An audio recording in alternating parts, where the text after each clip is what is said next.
Hello, everyone. Welcome to this week's episode of Cerberus at the Improv. I am one of your hosts, Peyman Askari. I am joined by my co-host, Mr. Timothy Knight. Tim, welcome. Pleasure to be here again. Wow. How are things going in your neck of the woods? You're Very, busy? very busy. We have 3 candidates that are working very, very hard, and we're having terrific success. All the best. Mr. Malosh, how are you doing? I'm fine. I'm happy to be here. Still waiting for the snow to go away. I hope April 29th the PPC will win some seats and the snow will be gone. And the snow. That's my hope. The frost, the ice age will be over. Ice. Oh, that's good. The ice age. We will not mention who brought us there. Right. Climate change is real, guys. Right. Because spring is here. It is real. It is real on X. It's real on X. I will hand control over to you, Tim, and you're going to introduce the third installment of our special session. Go ahead, sir. It's always a mistake to give control to the newfie. Why do we keep telling you this? It's okay. That's fine. We're fine.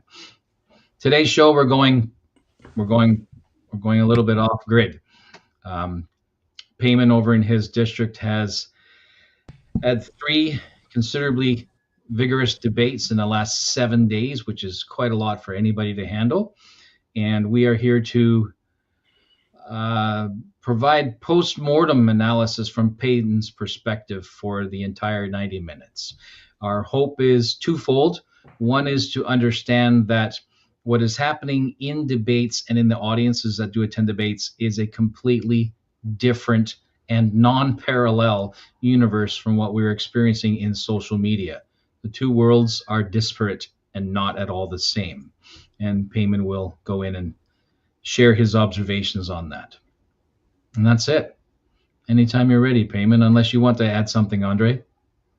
No, I do agree. Let's go. Okay, I'll try to contain myself because I could literally talk for 3 hours. There was a debate here, folks. So for the audience, I am in the lower mainland area of British Columbia. There are multiple communities here in our riding. It's a very, very big, I guess it's a district federally is what you call it. We have West Vancouver, which is a very affluent neighborhood, yet to hold a debate. I am in Whistler right now. It is artificial in the sense that it's not a neighborhood of people who live here. It's a resort, like a Mexican resort with a wall around it. It's just there's no wall here. It's a ski resort. There's wall. Sorry? Snow wall. Yeah. There's a community of Squamish. We had a second debate there. Squamish is, 30 years ago it was sort of a blue collar rough town, and now it's gentrified. So it's like the spillover from downtown Vancouver, and I'll go into that. That was the second debate. The first debate was in Gibsons. Beautiful. It's a peninsula. You need a ferry to get to it, but it's a beautiful, quaint community. Like you get in there and you get these massive acreage farms, go a little bit further and you get these massive, beautiful mansions right by the ocean. Millions of dollars. Go a little bit further, you get a good neighborhood, smaller plot sizes, but these are all good salt of the earth human beings. That was the first debate. I'm messing this up. The third one was in Seashelt, again, peninsula. You have to get to the ferry. It was more of a conservationist sort of feel. Like the people that showed up, they had cowboy hats and they had farmer clothes. Very good people. I thought that was the best debate. So why don't we start with the first one, which is Gibson's. First debate I've ever done in my life. I show up. I wasn't prepared, but I do that on purpose because I have my podcast. I've done hundreds of interviews. I know what I'm doing. So I gave my speech. One thing, the candidates that were there, you had the incumbent, which was a Liberal candidate. You had the Green and the NDP. The Green candidate, she's I should not be nice. So I shouldn't be mean. So you have the Green candidate and the NDP candidate. The way that we presented our personalities were completely different. So that the Liberal candidate, the incumbent, was a professional politician. So when he's talking to the crowd on his opening speech, he would say something like, We were successful in bringing in $10 a day daycare that has lifted 350,000 students out of poverty. We are working hard to ensure that hardworking Canadians are secure in this tariff war that Donald Trump has started. That's threatening our sovereignty. That's a word that he kept using over and over again. We've invested this much money here, that much money there. So it's talking points to give the appearance of progress. If you look at the NDP candidate, 18-year-old gentleman, I think they've just thrown in the smart guy, good guy. His parents were there. There's a good family, but running an 18-year-old is unorthodox. But his talking points were fascism. Donald Trump is a fascist. He was talking about how he was in Germany in the far right AfD. They were coming up, and it was only the valiant efforts of the left, some left party, that stopped them and stopped the rise of the far right. So it's very hate, like fear mongering, hate. And then the Green Party candidate, the talking point was climate change. So we're in a climate change emergency. And it wasn't just that she's scaring people through climate change, but she took it a step further and tied it to sexism. So the climate is sexist. Climate change is sexist. And you know how the left navigates that if you call them out on it, they'll say, well, no, not the molecular, structure of energy transfer is sexist. What we're trying to say is how it impacts marginalized communities. So that's one thing that she said. For me, I got very emotional, but because I've been doing this for 4 years, and I got really angry, and because I'm trying to take a big picture look at this problem that we're all facing, and I tied it into Jean Chrétien's speech at the Liberal Leadership Convention. I tied it into Justin Trudeau's speech, into Stockwell Day. I came across him. I tied it into people leaving the country. So I tried to paint this picture that's, as a national leader, as a federal leader, you have to look at all of these big things. And I'm going to stop. But what my whole point is, like, most of these candidates are there to win, and they have a strategy to win. None of them are there to fix the issues. Those are, we say that all the time. These guys are there, they're not there to fix the issues. But when you're in the room and you see them operating, it's a completely different thing. I would have two questions about the debate you were in. The first one is in the three debates, do you have always have the same process, the same logistic? Like you have 90 seconds to do an introduction, then you have 4 or 5 questions and a closing statement. Is it always the same thing? Do they always use the same protocol, if you prefer? The process is always the same with some nuances. Sometimes you have 2 minutes opening speech, sometimes 3. Same thing with the closing.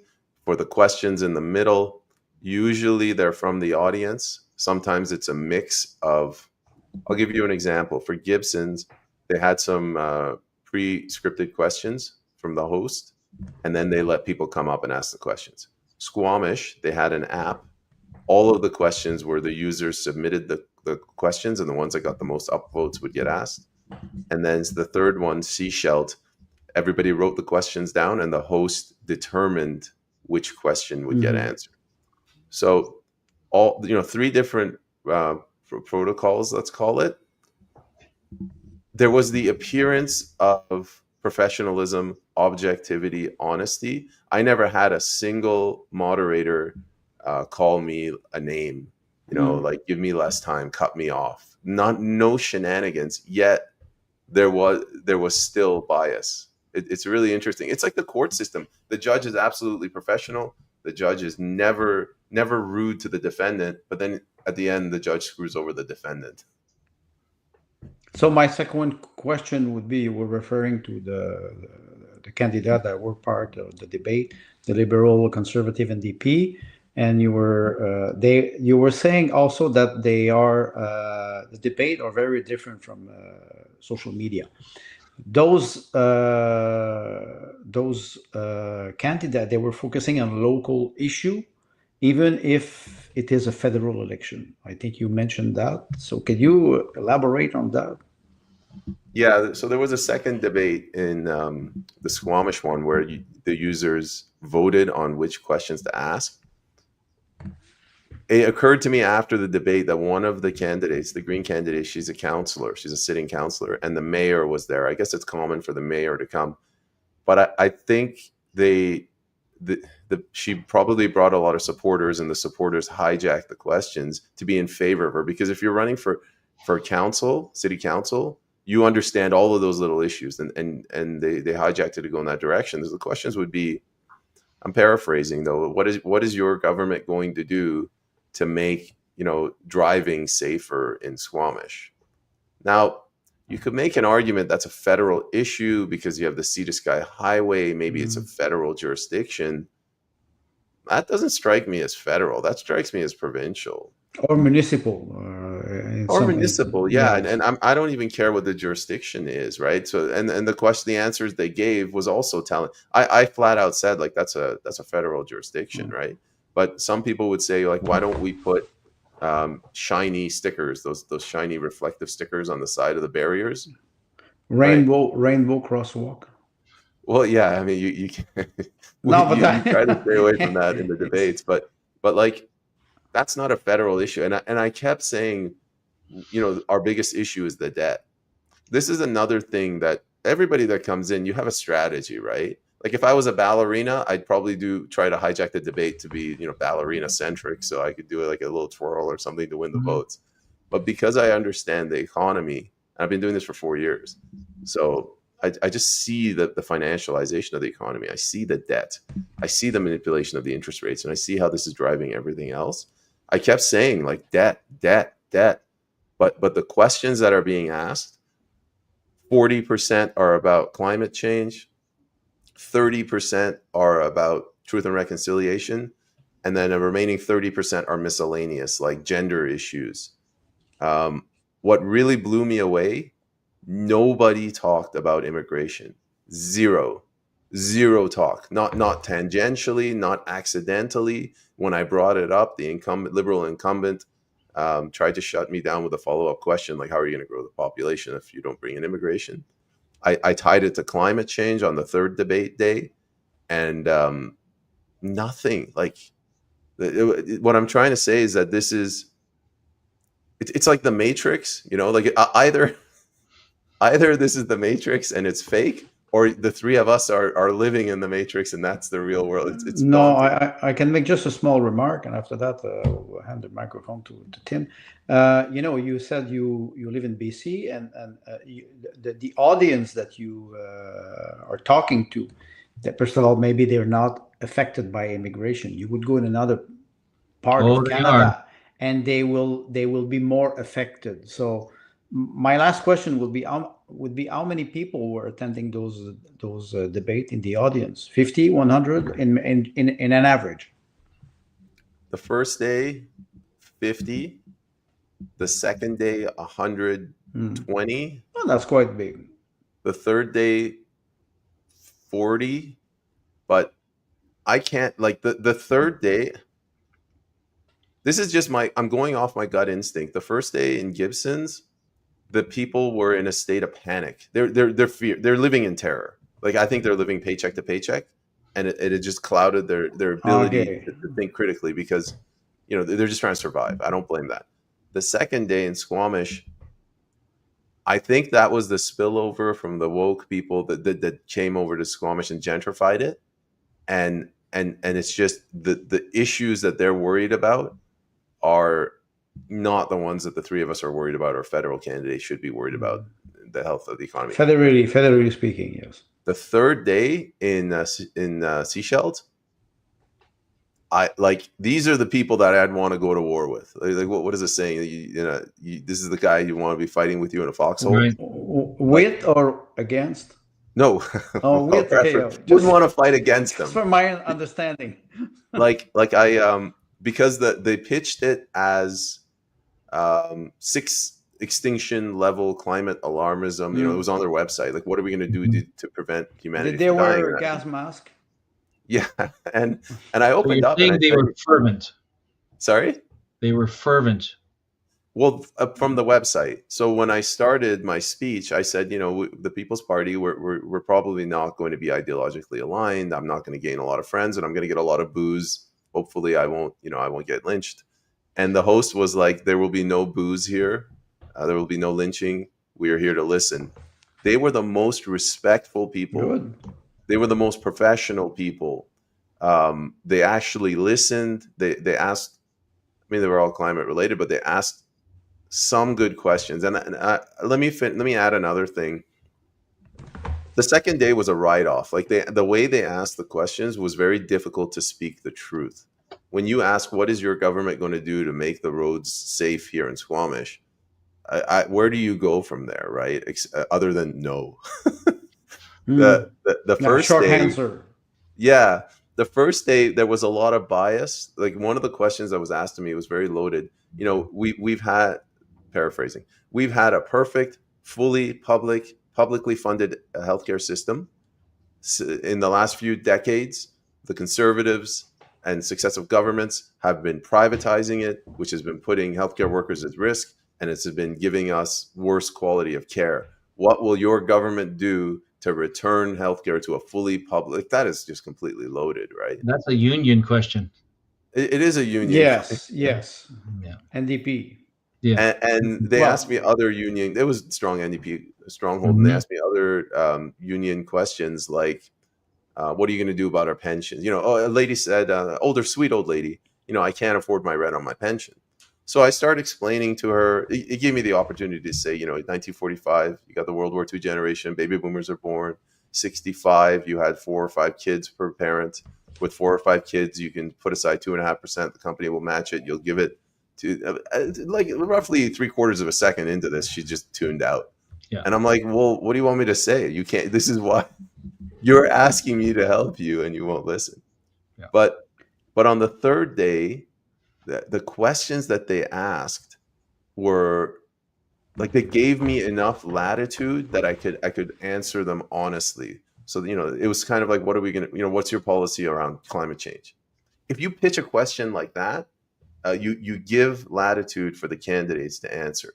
But when you have a targeted question, whoever's asking that question is trying to help. It's close. They trap you. They try to trap you. Yeah. Fine. Tim, you're mute. What is happening? I'm thinking of ways to make this useful for other candidates, because one of the things we want to do with this series is for other candidates, and not necessarily just those within the People's Party of Canada, but other candidates, period. Because while we have a particular political bent and ideology ourselves, we believe in the democratic process, right? And we want a variety of voices to be able to participate that on an even playing field. So Peyman has an opportunity to share from his experience that even for the quote unquote opposition, that you are able to bring your A game to the table, and that we bring the sense of dignity and statesmanship back to the democratic process. So this is a long way of me saying, how do you think a candidate would be able to prepare for the shock of keyboard warrior activity online versus the phenomena of willful ignorance and only seeing as far as that which is directly in front of the voter's nose? How does a candidate prepare for those two different universes? And don't forget, Tim, maybe if I can just add to your question, the fact that pragmatic reality, you're in a room with 50 people. It's not like when you're in front of your keyboard. And that's true in many ways, because, and I'm going to extrapolate a little bit, everybody in that room times 20 is the number of potential votes sitting there. And that matters. That matters, right? For example, Jeff Galbraith, who's a candidate for Chilliwack Hope, was on a debate last night, and there were about 200 viewers live. So I simply multiply that by 20, which is about what, 4,000. 4,000. And 4,000 in any Canadian district is about 7.5% of the vote. So like small numbers matter. Small numbers matter. 40 people showing up, that's 800 votes. Right? So which extrapolations through statistical process. Right. And so like, when for a candidate to sit in and then, like you said, 40 people, and then they realize, like the discussions we'd had prior, and that is talk directly to the audience. The universe has given you an audience. This is a meet and greet with the microphone. They have given you an audience. How are you going to approach that? And the candidate's going to find this wild variations, such as you had, even in the same district, 3 very different sets, right? 3 very different sets, very different demographics, et cetera, et cetera, et cetera. 3 very different things that were important to them, or the same things were important, but from different levels or hierarchical importance. So how would you suggest that a candidate prepare for that contest? Okay, I have a very long answer, but first, just a question from Sue. She asked if I used the strategy. The strategy she recommended I do is if they ask me a question, like, how much, what's the PPC going to do to deal with the racism inherent in climate change? She said, just answer the question that you want to answer instead. And Sue, I did take your advice, and I did that on the 3rd day, and it worked like a charm. So Mm-hmm. you'll be getting a bottle of champagne in the mail, but don't tell Elections Canada. Don't tell Canada either, because it won't make it. Well, if it's a gift. Oh yeah, interprovincial trade gift. also. Interprovincial trade. Or maybe you use Panama. You can send it to Panama, and they will send it back. Send it to the U.S. and make it. Yeah. Yes. Question from Tim was how can the other candidates roughly prepare for these debates? Everybody has ideas. Sometimes they work, sometimes they don't. One idea that I've had, Tim and Andre, you've helped me with this and supported me, is we need to do more podcasts. So the reason I do the podcast is because I bring smart people, smarter than me, like Tim, like Andre, like hundreds of others, and they educate me. And I think there was a mistake made by the other candidates by not embracing my policy, because when you do that, when you go in there, you are like a super soldier politician. Any question that they ask, you can answer. So that's why they have to ask you ridiculous questions. So being prepared is one, so that you don't get this like deer in the headlights look when they ask you, like, what is your tax policy? And you're like, oh, I don't know. I don't know what taxes are federal, what are provincial. Now, in addition to that, or besides that, you need experience with these meetings, these debates. I was halfway there, because I have so much experience with online interviews, podcasts. So I'm a little bit more comfortable. This is why I don't prepare my speeches. I just fly by the seat of my pants. But for people who don't have that, they are severely handicapped. Like, the candidates need to go out and they got to hit one of these meetings for the 4 years before the election, 1 meeting per week. If you do that, you are a rock star when you go in. If you don't have time for that, do at least 1 per month. And for the love of God, like, don't start the election without having done at least 1, because you get tripped up. Like, these 3 debates, what I've learned, the way I messed up in the first one, I got a couple of boos, because I guess I'm playing to my audience, which is the people that are going to watch the video, not the NDP supporters that are in the room. But, you don't use the word cuts, limited government. You get a sense of what resonates and what doesn't. The second day, I made another mistake. Again, I'm playing to my audience. But when one of the candidates essentially calls every Canadian man sexist and implies that they're all rapists, I don't care if I get booed. All my Canadian brothers and sisters, they're all good people, and I have to stand up for the truth.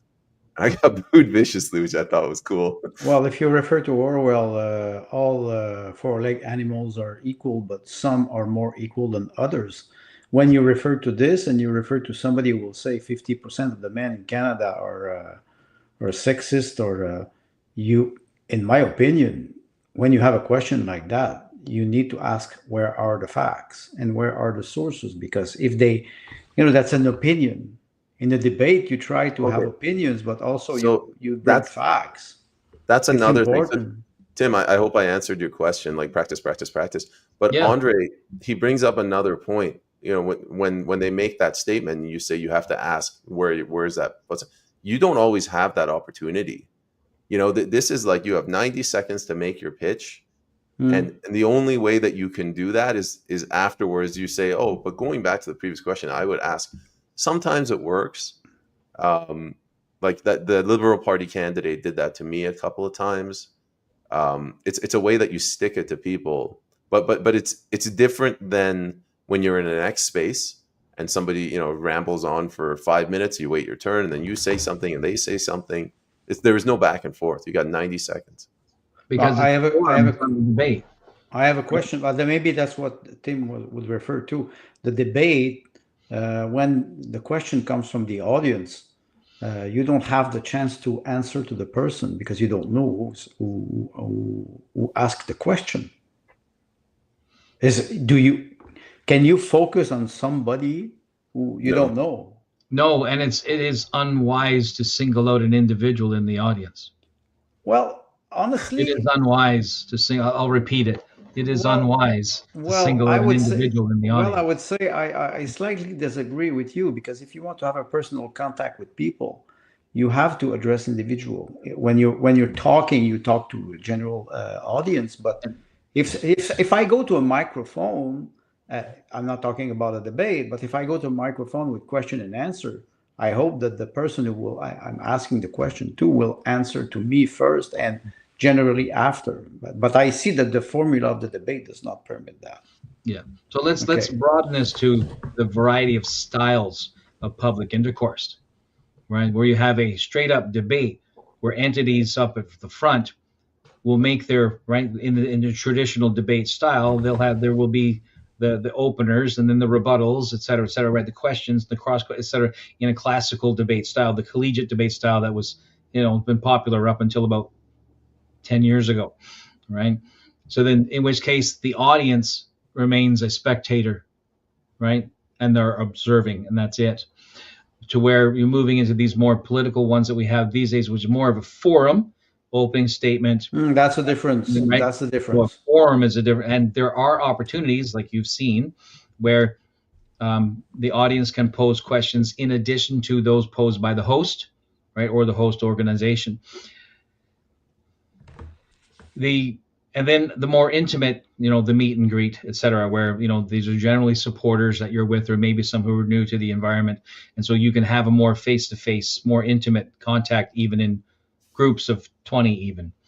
But when the camera is on you and someone in the audience is going to troll you, you do not have the luxury of biting back.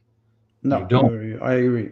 Right? You don't. So this becomes the Churchill moment. This is the right. So these are the moments when that determine who is a statesman and who is not. Was this when you referred to the cigar? Yes. Most candidates are not prepared for a real live troll. Maybe you could explain that, Tim. What would be a troll in a debate like this, and maybe Peyman can come with an example. Identify one from the last 3 debates. Yeah, I mean, they just asked a question. Like, a journalist asked me this question from Squamish Chief. She said, and I think I really offended her. I didn't mean to, but she goes, you're part of the dancing around the issue. She goes, you're part of the PPC. They're the most, opposed to immigration, but you are, and she's trying to say you're an immigrant. Like, how do you reconcile that? And I said, we're immigrants. We're not idiots. And she got really mad. And I was like, I don't mean that. I'm not trying to insult you, but what I mean is, like, the immigrants have the same critical thinking skills. And if they see millions of immigrants coming in and your kids' schools are getting full, they make the same connection as everyone else. Yeah. So in that one, I got lucky. But what they're trying to trip the PPC up on is, like sexism. Sexism is a really big one that they're using. The Green Party lady is using it, and I can see that they're trying to remove the critical thinking capabilities. Like, they're saying $10 a daycare, and they're tying that to women's rights. So you're overlooking the fact that you're violating the Constitution whether $10 daycare is education or healthcare, it should be a provincial issue, not a federal issue. It And, is. It and is. It is a provincial issue. First of And all, it is. but in the Marxist ideology, there is no separate. There's no striation. There's that no, word again, right? no. In the Marxist ideology, there is no striation You have because one party, one Communist government, Party. one Yes. ring to rule them all. Yes. So that the idea of trying to tell somebody who is obviously Marxist that this is a municipal challenge or municipal jurisdiction, or this is regional, for like a regional body to manage or whatnot, or this is a provincial body, deaf ears, because that's the patriarchy. Yeah, and they probably feel that, but they don't understand that. Sorry, Andre, I No. just wanted to say the like the when they mentioned $10 a day daycare, a lot of the women got very excited and they were clapping and cheering. When I talk about the economy, obviously you're not going to get any cheers. Like, it's not something that gets you excited. The economy is far more important than $10 a day daycare. Without the economy, you can't have that daycare. But people, it's the ugly side of politics, right? Like, you have to appeal to these people. You only have a few minutes per candidate in these events to get your vision through.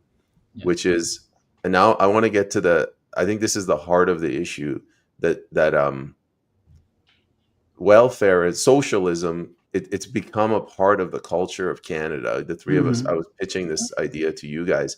So I got at the NDP one on Monday, I got booed a little bit when I said that if you depend on government for handouts, you're in a state of arrested development. This woman, like, she gasped. I was expecting people to fan her like she's fainting.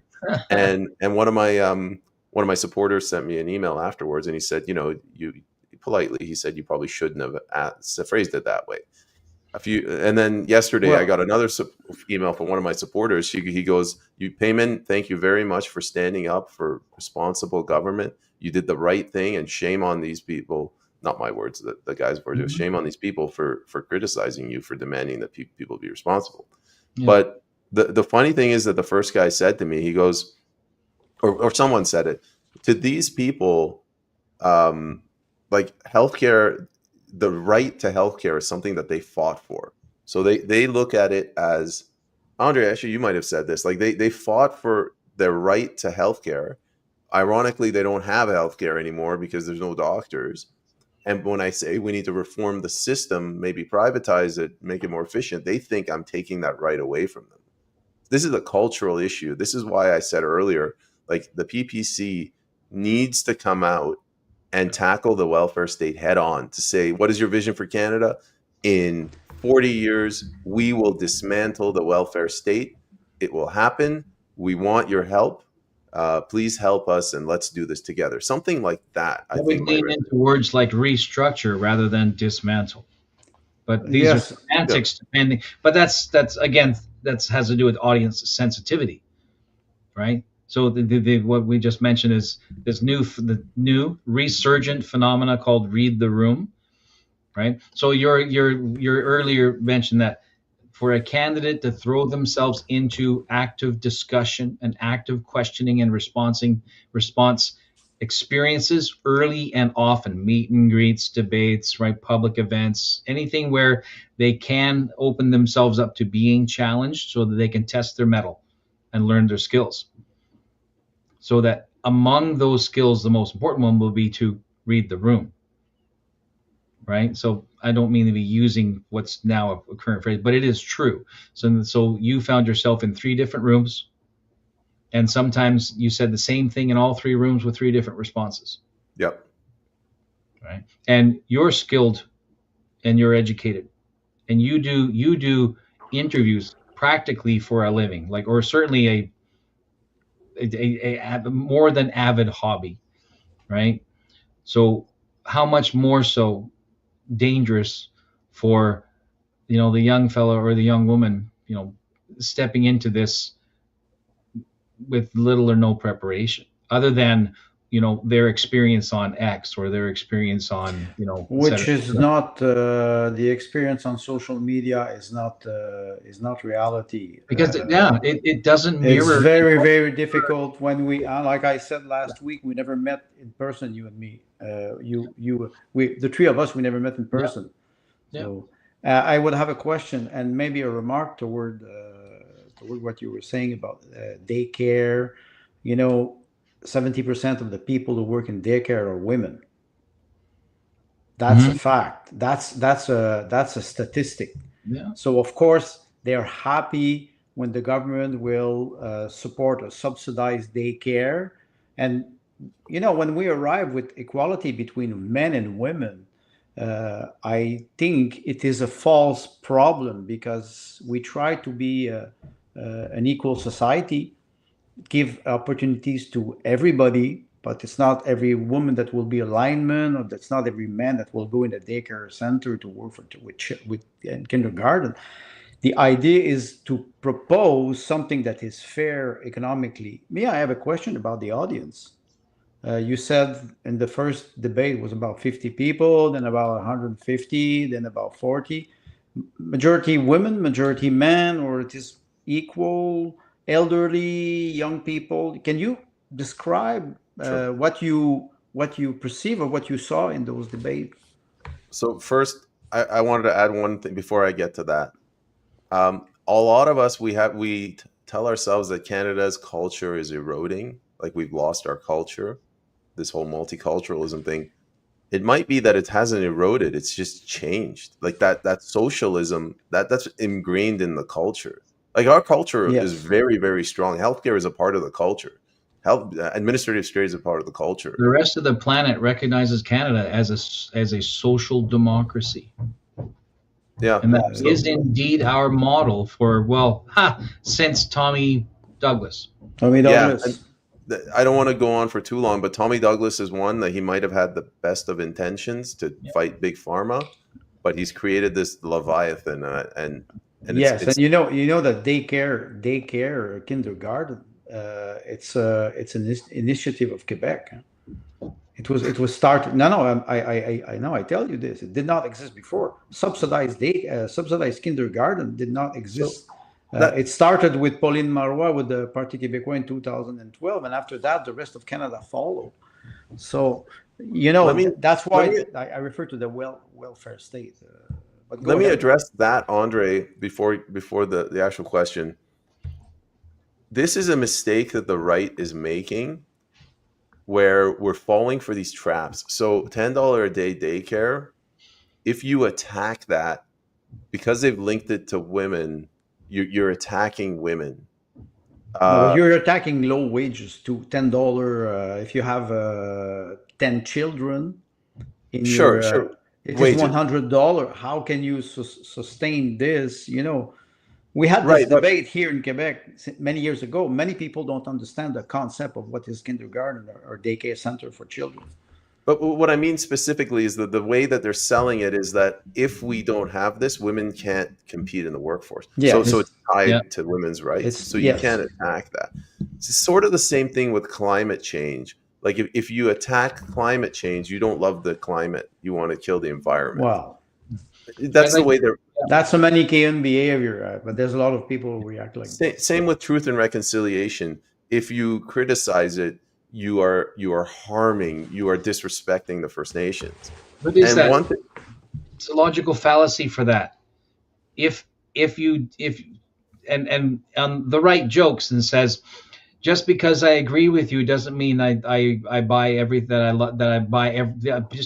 Oh my goodness, sorry again. Just because I agree with one point of what someone has to say does not require me to love them and make and adopt their lifestyle, because that's what the other side wants you to do. It's a logical fallacy. This is connected to that. What is that? I can't remember what that's called. Someone in the audience is going to correct me when I say, David. If A is true, then B must also be true. No, that's in logic. In logic, that's it's a logical fallacy, right? En français, c'est syllogisme. It's an equivalence. False equivalence. False. Thank you. There we go. Yes. False equivalence, right? And so that's the response. You're coming at me with a false equivalence. The two are not the same, right? Yeah, The drawback is when you say that to a liberal or you say that to an NDP or a Green, they're going to get mad at you because now they'll take it as they'll take umbrage. yeah. You have to be Everything careful. personal attack.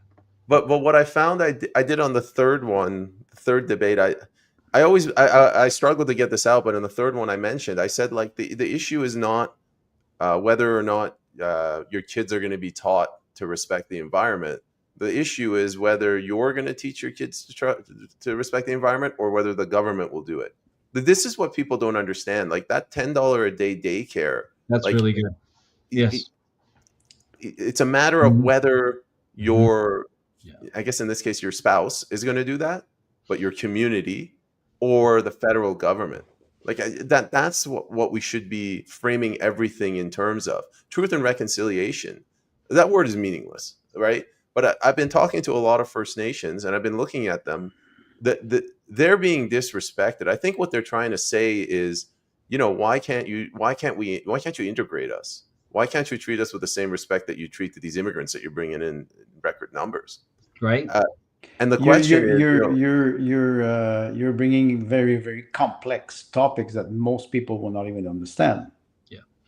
Right, but when I say, but I'm sure that the Indigenous people and the First Nations peoples are feeling somehow we're just getting to the point where we're getting some respect on the national stage, and here come 5 and million suddenly, yes, pushing us to the back of the line again, because that's how they feel. With food stamp. When you look at the numbers and you look at the money spent to integrate new immigration versus the money spent to finish potable water projects on reserves, you're thinking, there's a bit of an inconsistency here. So I can certainly appreciate that. But the fallback politically onto truth and reconciliation doctrine, because it's a doctrine, intentionally keeps a victim mentality in the dialogue. Now we're going to a rabbit hole of Tim. So, yeah. Well, I have a question for you. Wait. What was I didn't answer your original question. The demographics. Would you like me to speak to that? Yeah. Yes. Okay. So I call them old stock Canadians because I don't like to call them boomers if I can avoid it. Avoid what we call categories of the mind. They are citizens. They're citizens, but they're the older. So between 80 and I'd say the average age was about 70. The first one. Boomers. Old stock Canadians, but they were older. They were white Canadians. Older generation, 1948, 1965. Yes, but this was the generation where I would imagine you still had that spirit of civic engagement. Absolutely, yes. We don't have. So there was hardly. This is gone. This is gone. Yeah. But they were indeed those. You're talking about people born between 45 and 65. Yes. Right, and there was still a very high degree of sweat of your brow, work of your hands, industrious engagement, investment, creativity, development. They lost their way, but that's what they were born in. You're not talking. I'm sorry, you're not talking about Quebec. Well, that's let's leave Quebec aside comment, for a moment. I'm sorry. Go ahead. The second day was in Squamish, which was more of a gentrified environment. And the first day was probably 50-50 men and women. The second day, we can say 50-50 men and women. So it wasn't really the gender issue, but it was much younger. Like the age was 40, maybe 37. And then the third one, again, 50-50 men and women. I didn't see much of a difference. The age was probably average age 50, 45, 50. What about the income? How they were dressed? Yeah, how they were dressed? So the first day, the income was NDP, blue collar, like government workers, BC Ferry workers, very casual clothes, like plaid, standard vest. So the second day was like middle class. Everybody was decked out. Everyone looked kind of like what we look like right now, but no ties. The third day, it was like they were on a duck hunt. I love these guys. These were my people. They were really good people. Like this guy, he couldn't make it up the stairs. He was an older gentleman, like 85. Somebody helped them in. Somebody was just lying down on the ground. The lady, when I walked in, she's like, "Can you please sign?" And I signed, and they were joking to me. Like, these were small country kind of folk. They were really cool. That's important because I will refer to what Tim was saying earlier, reading the room, and I would say how are how you dress for a debate, all the candidate, and depending on the people you will talk to. I think it is important to know how to read the room. You said something about uh, all other candidates, they were there to win and they have a strategy. How could you, what would you recommend or advise people to do so they can win a debate? In a sense that, okay, you can arrive with the federal um, topics, but what would be your advice for a candidate when they attend the debate to make sure that they can win? Win being making an impression on people so they can at least listen to you. And even if they don't vote for you, they will say, "Oh, he's a nice young man, or she's a nice young woman, or she's a dedicated person." To regain the trust. What would be your advice? A couple of things.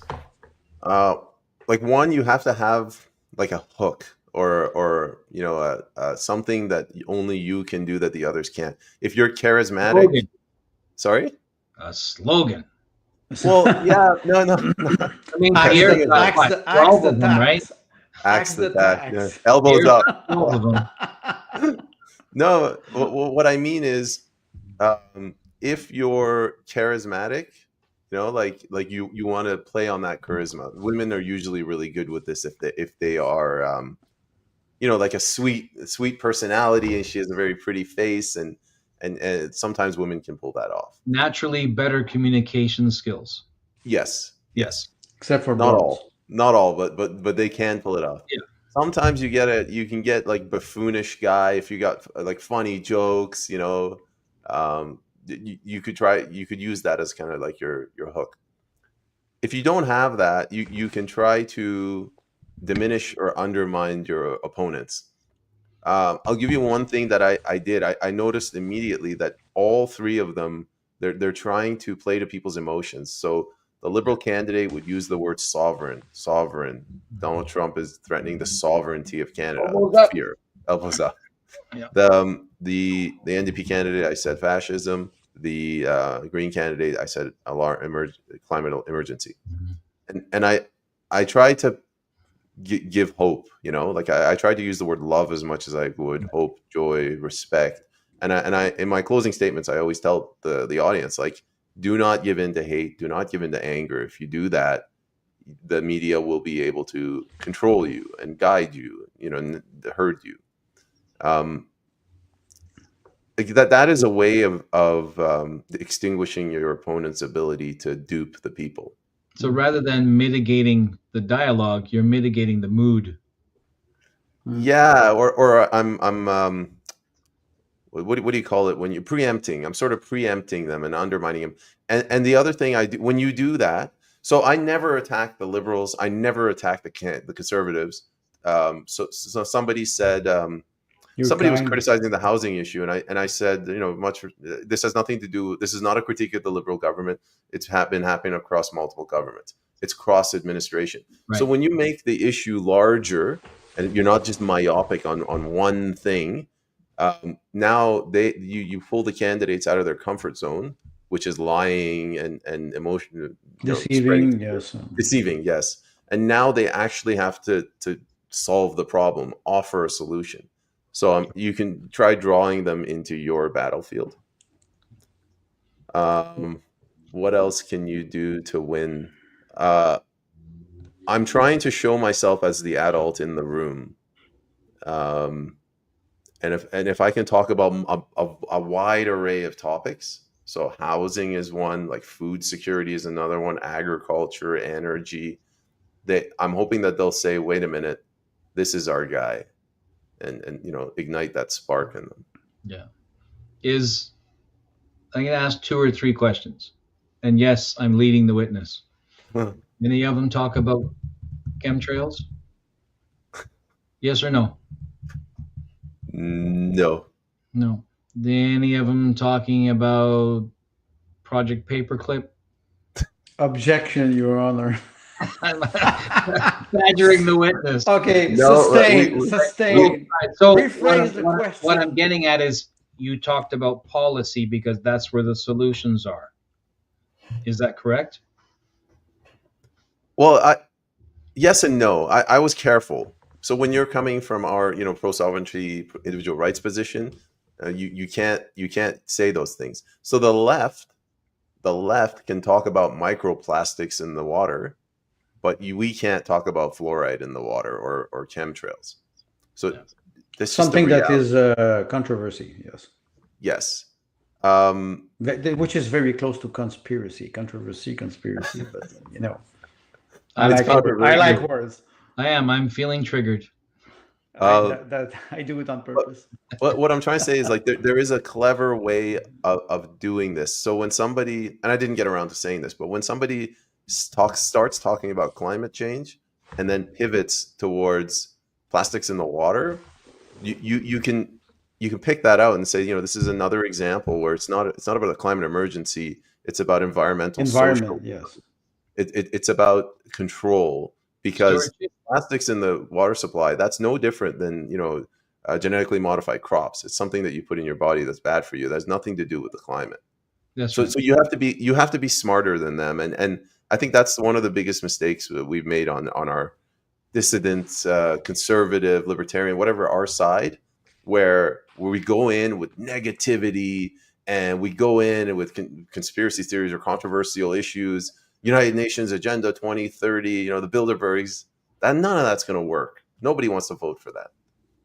You mentioned something important. Now that a lot of people are able to identify the problems or have a proper diagnosis, you arrive with solution. You arrive with a plan, a project, a mission, a vision. That's quite different. We can disagree on the origin of the problem, like you said, but make a difference between climate change and environment. I think it is important. Do you Right, see a but different? I have a question toward, or maybe Tim, wait, you had let me more let me questions. let me Sorry. pick up on something you said there, and why I think you're kind of mistaken. You said now that they understand the problem, someone has to give a solution, a vision for the future. Hmm. We don't have consensus on the problem. No, I do agree with you. You're So right. so they believe that the problem with the issue with climate change is that we're not spending enough money. We believe Hmm. that the problem with climate change is that we're spending too much money. So you get two people that come up and they'll give a different vision, right? If that makes You can, sense. yes, Yeah. Quebec now will save the planet because we keep the carbon tax in Quebec, where Canada removed the carbon tax everywhere. So that's Don't that's. worry, we'll equalize it. Don't worry about it. Oh yes, yes, I agree with you. But sorry, go ahead, Tim. You had more questions, so I think. Yeah. Well, what were you gonna? You were in the middle of a thought there, Payman. Um, yeah. So one other thing, I gave a vision.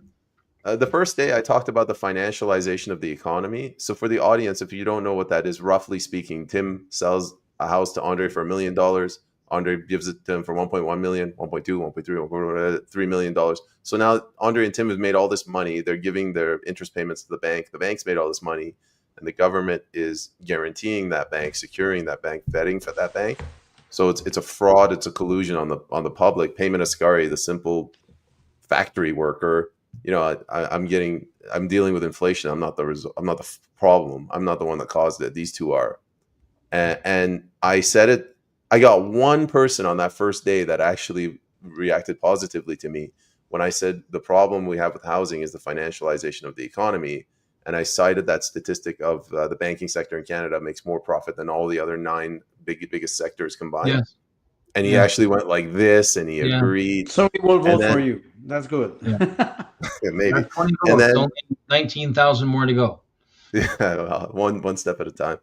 And then at the end, I said, what we need a national vision. Somebody has to come, a leader, to give a vision that goes across multiple administrations on how we're going to fix our economy over the next 30 years.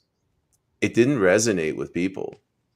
No. They don't care how we're going to fix the country for the children. They No. care about how we're going to save the spotted owls, or I don't know, I solar don't think panels. I don't think it is a new behavior. I think it's human nature. Maybe I have a quick question about debate. Do you see a difference between national debate, between leaders, political leaders of political party, and a local debate? Can you use the same technique, or you have to adapt because national debate, you have a moderator, you have a host, he's asking questions, so it's what would be the difference? Can I've can only can can a candidate watch national debate and inspired himself with those debates? Okay, so I've only seen one a local municipal debate. I saw it in person. It was for my West Vancouver riding. So it's a fairly equal comparison because it's similar riding, and it's not the big guys, the party leaders. I thought the local debate was much better. The questions that were asked were more relevant to the municipality. They were more serious. There were adults in the room, and I don't know why that is. But in these three debates, like the questions are, child's play. So I'll give you an example. The third debate, my brother came with me, and he submitted a question, and the question was, "What will your party do to reduce the debt?" And it wasn't asked. Okay. and it's a fundamental question.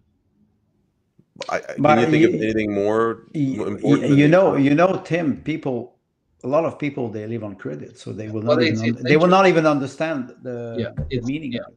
I find it interesting that you sad. mentioned that. Yeah, I find it interesting that you mentioned that question, because what's going on in my mind when you mentioned that the municipal process seems to be more respectful and more adult and more traditional in that sense of its execution, right? And that all the players, the stage, the play, and the audience participated in a more mature and responsible way. Well, maybe not in Toronto, Calgary, and Montreal. And maybe being more rural in spite of the affluence plays into that. But what I think of what I've seen on the federal stage with debate and activity is particularly the candidates and not the major players, right? So not your cabinet ministers and their writings, or your primaries and their writings, but at the backbencher level, it's all theater. And what's worse is it's rushed. It's not the performance is not genuine, because they're not stepping into it thinking we're in the big show now. We are in the big show. Right? My sense is that a candidate who steps onto that platform and sits or stands in the front of that podium is vying for a job that will pay them $200,000 a year. They're going to make upwards of $1 million in the next 4 years. It's kind of important. Yes. And they're not. They're not taking it importantly. Right? Well, so we're serious. Tim, you mentioned something. You said the stage. And I will talk about the theater. And I think, Peyman, because you have experience within late term, it gives you a lot of leverage.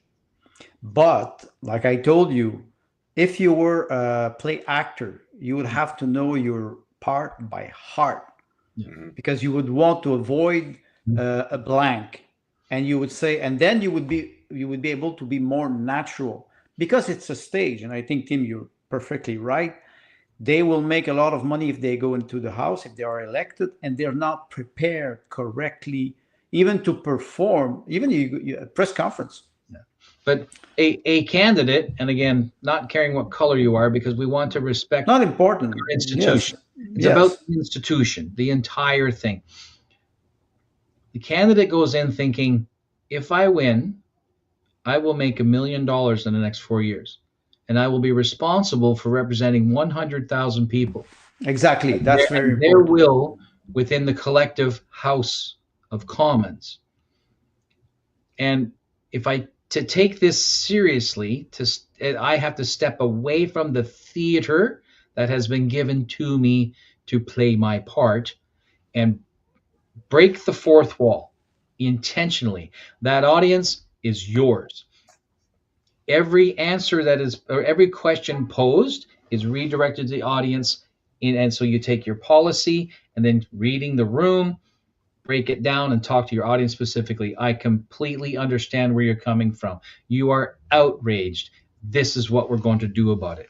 Cut through the game and get to the solution as fast as possible. In sales, we call that feel, felt, found. Right? I feel how you feel. And in so doing, the conservative individual who ignores their amygdala when they're having, debate and discussion and goes for the facts and just sticks to straight up logic, I feel how you feel. I understand that your children deserve to be raised in a healthy environment, blah, blah, blah, and then go to your solution. So you disarm the offended person. Maybe it is a way to single out the individual who's intentionally trolling you. You turn them into your ally, and everyone else on the outside goes, "Wow, there's a diplomat." Well, that's what you call empathy. And let's say as a candidate who will, But that takes training. There's no way around it. That's what I refer to. I can refer to Denis Diderot, the paradox of the comedian, or Igor Stanislavski, the role of the actor. If you play and you learn your line by heart, I would say for a candidate to know the policies by heart, doesn't have to repeat it like a parrot, but he has to know them. Like Yes. You mentioned, Peyman, you're navigating in those waters since 4 years, so you're comfortable. You can fall back on a more liberal approach, would be like with empathy and or a more conservative approach with based on fact. But you can use all of those. You have more tools in your tool bag. I think it's important for a candidate to be prepared for that. Do you have more public events similar to this coming up in the next 2 weeks? Yeah, I got 3 more. So I have 3 one. more. Yeah, I don't know why. I think our riding is big. So how many people do you have? More than 100,000? More? I think it's 80,000 registered voters, but Okay. it's physically big. So there's communities, and that's why they're hosting it. And I think it's a good thing. It's a good thing. It's a very good thing. So let's talk about some solution, not from the party, but from the organization perspective. Mhm. First of all, these debates, these forums, meetings, whatever, they should each of them be one topic. So the economy, and you give 5 minutes opening statement. Tell us what your pitch is for the economy. You let the candidates either criticize each other or the audience ask some questions. But in the span of 2 hours with multiple candidates, for the audience to ask about climate change, truth and reconciliation, that's really the only two that talk. You're asking them to do something that's outside of the script, because the script is 5-6 different questions over an hour and a half, and they've been doing that for 50 years, right? You're literally asking them. You're saying we're gonna change the type of theater we go to see. Yeah, basically, I'm asking them to be grown ass adults, and they don't want to do that. I have a question about the national debate, which will happen soon. I think there will be a debate in English and a debate in French. I'm not even sure if Mark Carney will attend the debate in French, unless he has a hearing of Kamala Harris. Well, there was an announcement earlier today that he's stopped campaigning. Well, okay, that's the third time in a week that he stopped campaigning. So it's like an old car. I'm not addicted. I can quit anytime. Okay. My question, and toward the national debate, and you're referring to why local debate, they don't have, let's say, 5 topics: economy, finance, healthcare, education. Let's say I make it a general topic. And in local debate, they would do the same thing. Do you think that in the national debate, that's an opinion that I ask you, in the national debate, they will show the boogeyman, the orange boogeyman, the tariff, and because a national debate, you will have 25 million people of 25 million Canadians who will watch it, maybe less, maybe more. Do you think that they will play this game? in the national debate, which will come. You will have what, 2-3 debates in total. If Mark Carney doesn't show up for the French debate, then the debates are moot.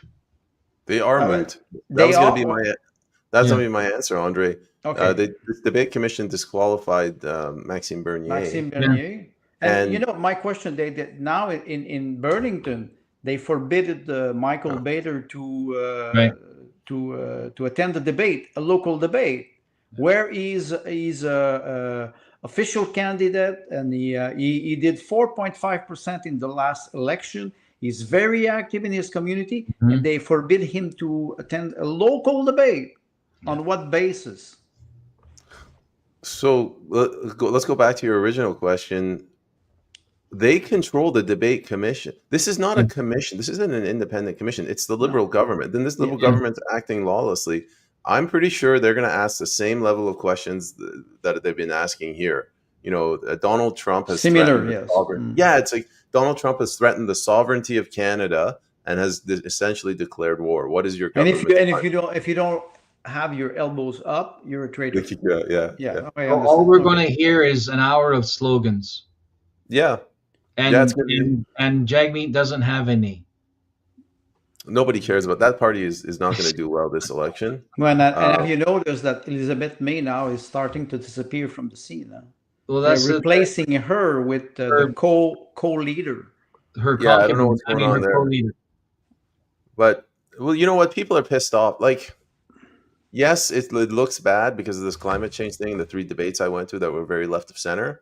But people are pissed off, man. Like this NDP government, as you know, as low information to the voters sometimes are, I think they're pissed off at the drift to the left, and they made a mistake about this at the debates. My 2 panelists, the NDP and the Greens, the NDP one specifically said, like, you know, when the NDP is not there to take the Liberals to the left, the Liberals will side with the Conservatives. Which is, it boggles my mind, but you know, you spent the last 2 Well, you're 3 not years, left enough. Yeah, but I mean, like 2-3 years you've been harming Canadians, and they're really angry. I don't know if you want to open that up. Yeah. In a debate, do you have the? Oh, I think your answer, because you know, I wanted to say, could you bring the concept of communism, socialism, and capitalism in a? I don't think you're. I don't think it is not possible. Okay, I don't think you have the time. Yes, I think you're right. Or an audience that's primed to be taught. Yes, you can, and that's what the NDP and the Greens are doing. They keep saying fascist, fascist, fascist. But they're writing. If you use this word and it is empty, and you just have a bunch of fans who will cheer for you. It's not a debate anymore. What you're overlooking is 40, 50 years of indoctrination in the school system. Yes. So it has a punching power. But if I said communism, it wouldn't. And I actually said it in one of my closing debate statements. I said, you know, if we use the word fascism, Donald Trump is fascist, Pierre Poilievre is fascist, or Mark Carney is communist, I'm like, that's a mistake. We need to get away from that. In a debate, in a local debate, because, right? But more to Tim's point, there's no time, you know. And in 90 seconds, I can't make the audience understand that the Liberals are hardcore progressive. It's just, and they won't care. They want solutions. And this is why I'm suggesting more of a salesman's approach to this, rather than thinking that we're going to be able to engage with each other at an academic level, because we're not. We're proving that our conservative approach to the, what's the right word? The dialectic, I guess, right? Our conservative approach to that is academic. It's logic. It's rationale. It's the Lego fits this way, right? It's not, right? It's not be creative and try it a different way. Unless you're woke. Right? But that's a human thing. It's so they like the people who have been easily offended by the things that he said. The salesman approach is remove, what's that line? It's a Zen thing, right? So if the conservative candidate, conservative minded, remove themselves from the equation, now I am the brand. If I am not populist in my engagement, then I lose the population. And the populist is, I feel how you feel. That's why I'm over here, right? Can I say one other thing? You mentioned populism. In day one,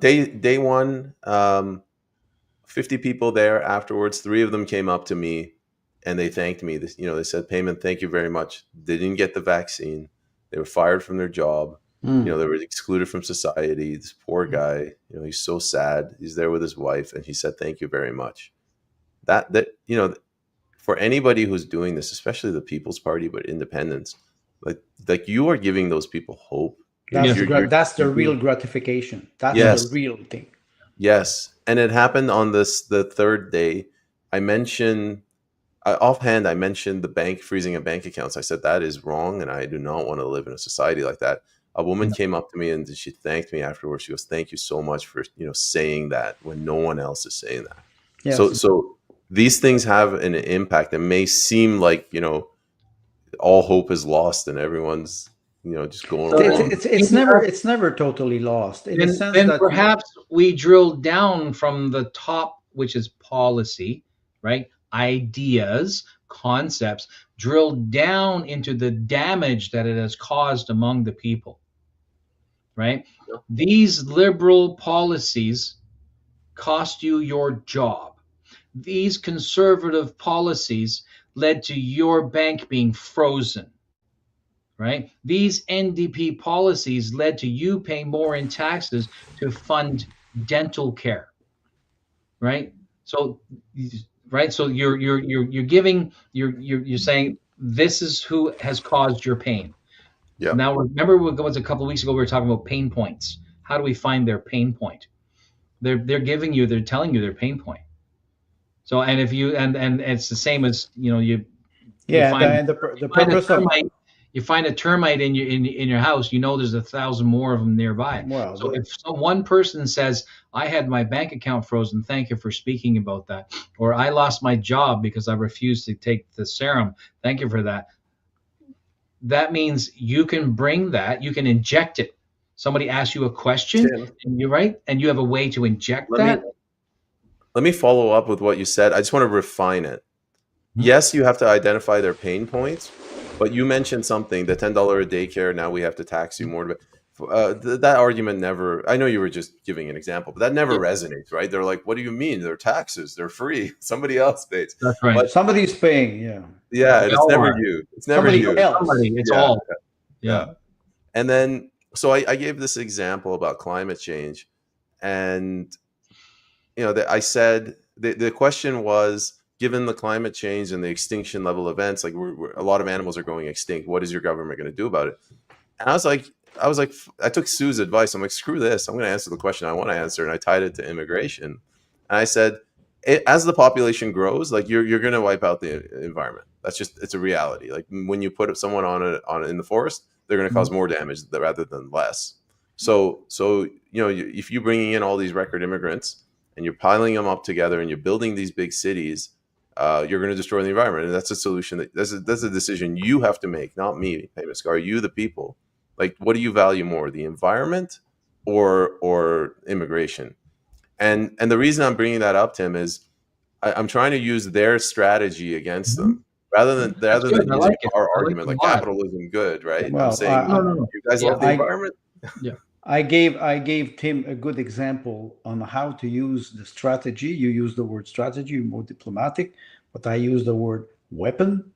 Yeah. I gave Tim an example today of how to use the weapon of the adversary with the quote that I did. Yeah, and it's just creative workarounds. So I think it's important to give hope to people and to stay diplomatic, because you mentioned it all the time. You try to be respectful, and maybe the gratification after a debate is those people who come and thank you for standing and saying things that many people do not want to see to say, especially in our modern time now. Do you see what would be what will be your strategy for the next debate? What's the next one? The next one is, again, taking the ferry. Do you go back again? Do they organize the same organization? Do they organize more than one debate, or it's a different one? I don't. They might be different. Usually they're different organizations, but I'm going to Okay. go in and I'm going to say sort of what I said. Like this is about. It's not about what we do. It's about who is doing it. Who has the power. You know, Mhm. like it's not about whether or not we save the climate.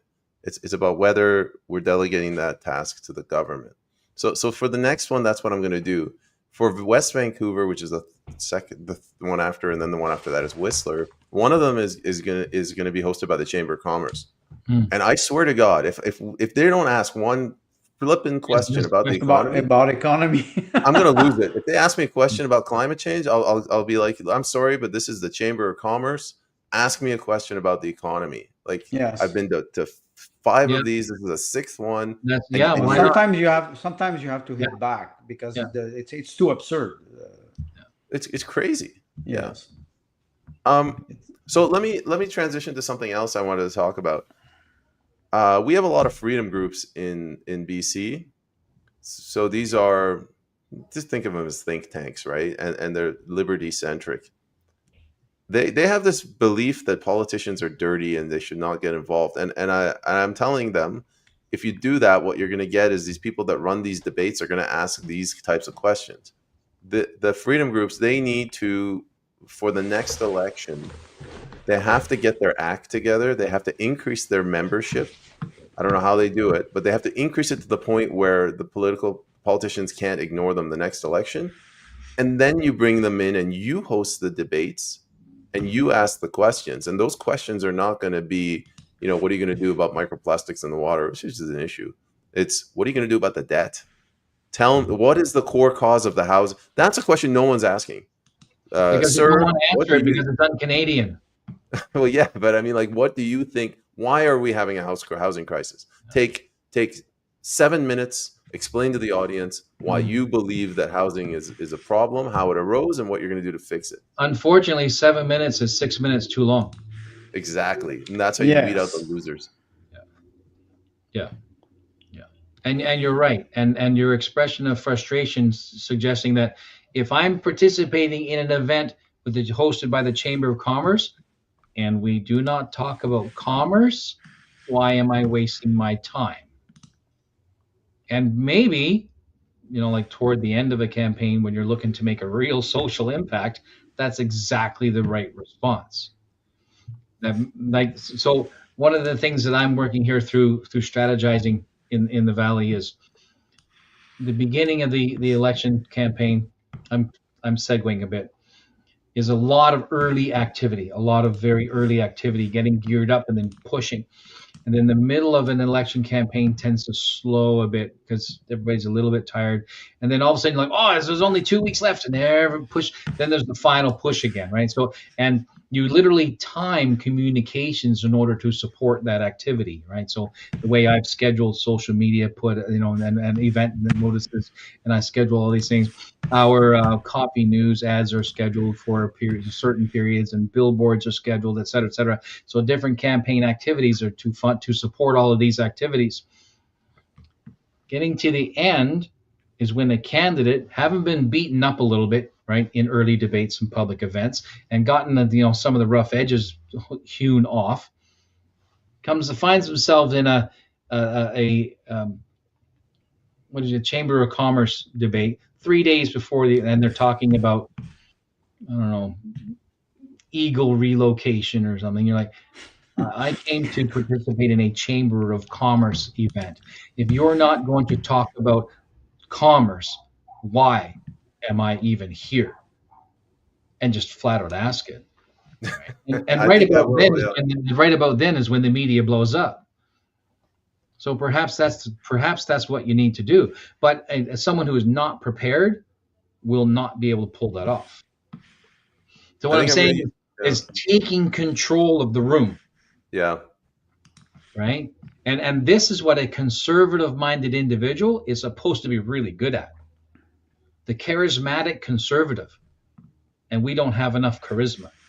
Oftentimes because we don't know our policies. We don't know what we're talking about. Well, Not most conservative they have the charisma of a crocodile. I'm okay with a crocodile as long No, as me too. I just want to refer to that. But yeah, no, I get it. I get it. And that's a whole but different discussion, discussing yes, the difference between the equus and the crocodile, right? Between the horse and the crocodile and the psychology of that. That's a completely different discussion. yes. What But you're doing is difficult. There's a reason I didn't run. Not interested. I'm not well, there's one thing I'm that not interested in getting beat up like that. you mentioned about people have a negative impression of politician. Yeah. They're all corrupt. They're all lying. I was trying to find a quote from Hannah Arendt when she refers to politics as politics, the art of deception.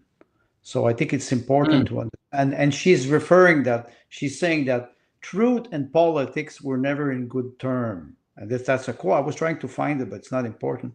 And she refers that the art of lying or the art of deception is part of the politic. If you interpret this in a more noble way, it means that you have to be able to speak to everybody, and you have to be able to present an idea so the person will be able to understand what you're saying. There's a very thin line between lying and trying to convince somebody, and the art of rhetoric with Aristotle. So I think many candidates who are debating, if they are correctly prepared, they should be able to have a fluent speak and try to convince the person without either being aggressive or trying to use the sense of humor, to be more an actor, and to be able to enjoy yourself also in the debate. It's not torture, I hope. You, yes, I am, Tim Knight the person. But if I were Tim Knight the candidate, my mask is It's whatever different. my is the color of those who for whom I work. Yes. Okay? Like I said, I used to work the sales floor at Best Buy. When I went to Best Buy, did I wear whatever I wanted to go to work? No, I wore their stupid shirt. Well, today it is not true, but Right? Right? Well, no, because having stable income would be nice. But when the you step, protocol, right? Yeah, and this is the human. requirements. This is human. If I step into the purple of the purple tribe, or the red of the red tribe, or the blue of the blue tribe, or the chartreuse, right? I am supposed to wear that. I am supposed to act, right? That script, right? And Well, part of acting that script is learning the script and become right. So I every now and then, and I've been in sales on and off for 30 odd years. Our sales manager would come out on the floor every now and then, give everybody these pop quizzes and stuff. speech. Best Buy actually has a very robust training system. I was really quite impressed by it. The sales manager would come up. He's half my age and want to do a run through and let's pretend you're trying to sell me something. I'm like, go away, kid. Leave me alone. You're bothering me. Try to work for a woman who's vice president. I will guarantee you it will be much more harder. So for the candidates to walk away from the protester mentality, the activist, Marxism, right? With SEL and SDG whatnot, right? In schools and business, trying to create activists. We step away from that role. We become diplomats, the adult in the room, like you mentioned. And I think that the takeaway for all the other candidates and those who are watching this in just about any field is when you find yourself in heated discussion where you need to defend your position, or the opportunity to apologetic, right? To enter into apologetic. You remember that you are not you. Suddenly you represent that which you speak, of that which you speak. Well, you're starting to distance yourself from being a citizen to being a candidate, and you change your mask, and then after that you have also to change your mask when you will be an MP, because if you're in the House, your colleague, whether you like them or not, they are on the same level as you, and you have to make you need the balance between the representation that you will have of the people of your riding and your colleague that will have debate. So it's a fine balance, and I think a political party should prepare its candidate to be able to progress or evolve in those roles. Let me add a personal story. For the Tuesday, the second debate in Squamish, to prepare for it, I called up one of our supporters. He's got my sign on his lawn. And I asked him, I'm like, what are the challenges that you're facing in Squamish? What's changed? He's been there from the 70s. So, everything's changed. And he told me a story. He goes, his father used to work for BC Ferries. And even then, on that salary, they could do steak 2 or 3 times a week. Mm-hmm. And now he can't do that. And I asked him, why do you think that is? And he got really angry and he started shouting. And he goes, well, carbon tax, capital gains tax, income tax, corporate tax. And he's like, Peyman, like, just go there and just get rid of all that stuff. That's all I ask. And then I go in the room and it's just completely, the people in that room, like, their mentality is 180 degrees opposite from this guy. This guy is saying, I can't eat a steak. I can't live. These people are saying we're going to die in 10, 15, 20 years from climate change. Completely different. Yes, but they Okay. don't see that there are people dying today because they're Can I not draw concerned. Can I draw an equivalence? I think I Sure. can draw an equivalence. So we go back to 1984, and in the scenes where Winston and his girlfriend, who's Jane and whoever, anyway, are in the other side, right on the plebe side of town, right? And they're watching the washerwoman. You remember that scene? And she's completely oblivious to the party because this is her life. These are her things. And she will go and she will she'll go and participate in the 2 minutes of rage, right? Which is what we're watching and on social media with the pants on head people. That's their 2 minutes of rage. Whenever they get mad about something, that's their 2 minutes of rage. Where you are, unfortunately, is Winston Smith in the party because you're in that socioeconomic or that conscious, right? Publicly conscious, culturally conscious, civically conscious level where you cannot help but think about those things which impact your standard of living and your future. That puts you in the party. And unfortunately, which is only 2% of the population. The other 98 were the screaming meanies down doing the washerwoman. That 2% of the population were the ones who were most brutalized by the system. That's That's a good analogy. that's a good comment in the sense that yes, there's a small Uh, minority of people who will benefit from the system, but now we see a more we talk about socialism and in a debate because it is more like a show, even a local show. You have to be able to act also, and in a debate, it's the art of speaking, the art of discourse, and you cannot bring a PowerPoint presentation, and you cannot bring artifact that will convince people.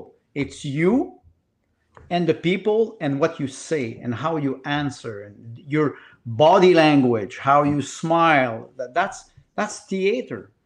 yeah. If you want to prepare candidate or people, even to be members of parliament, how do you behave?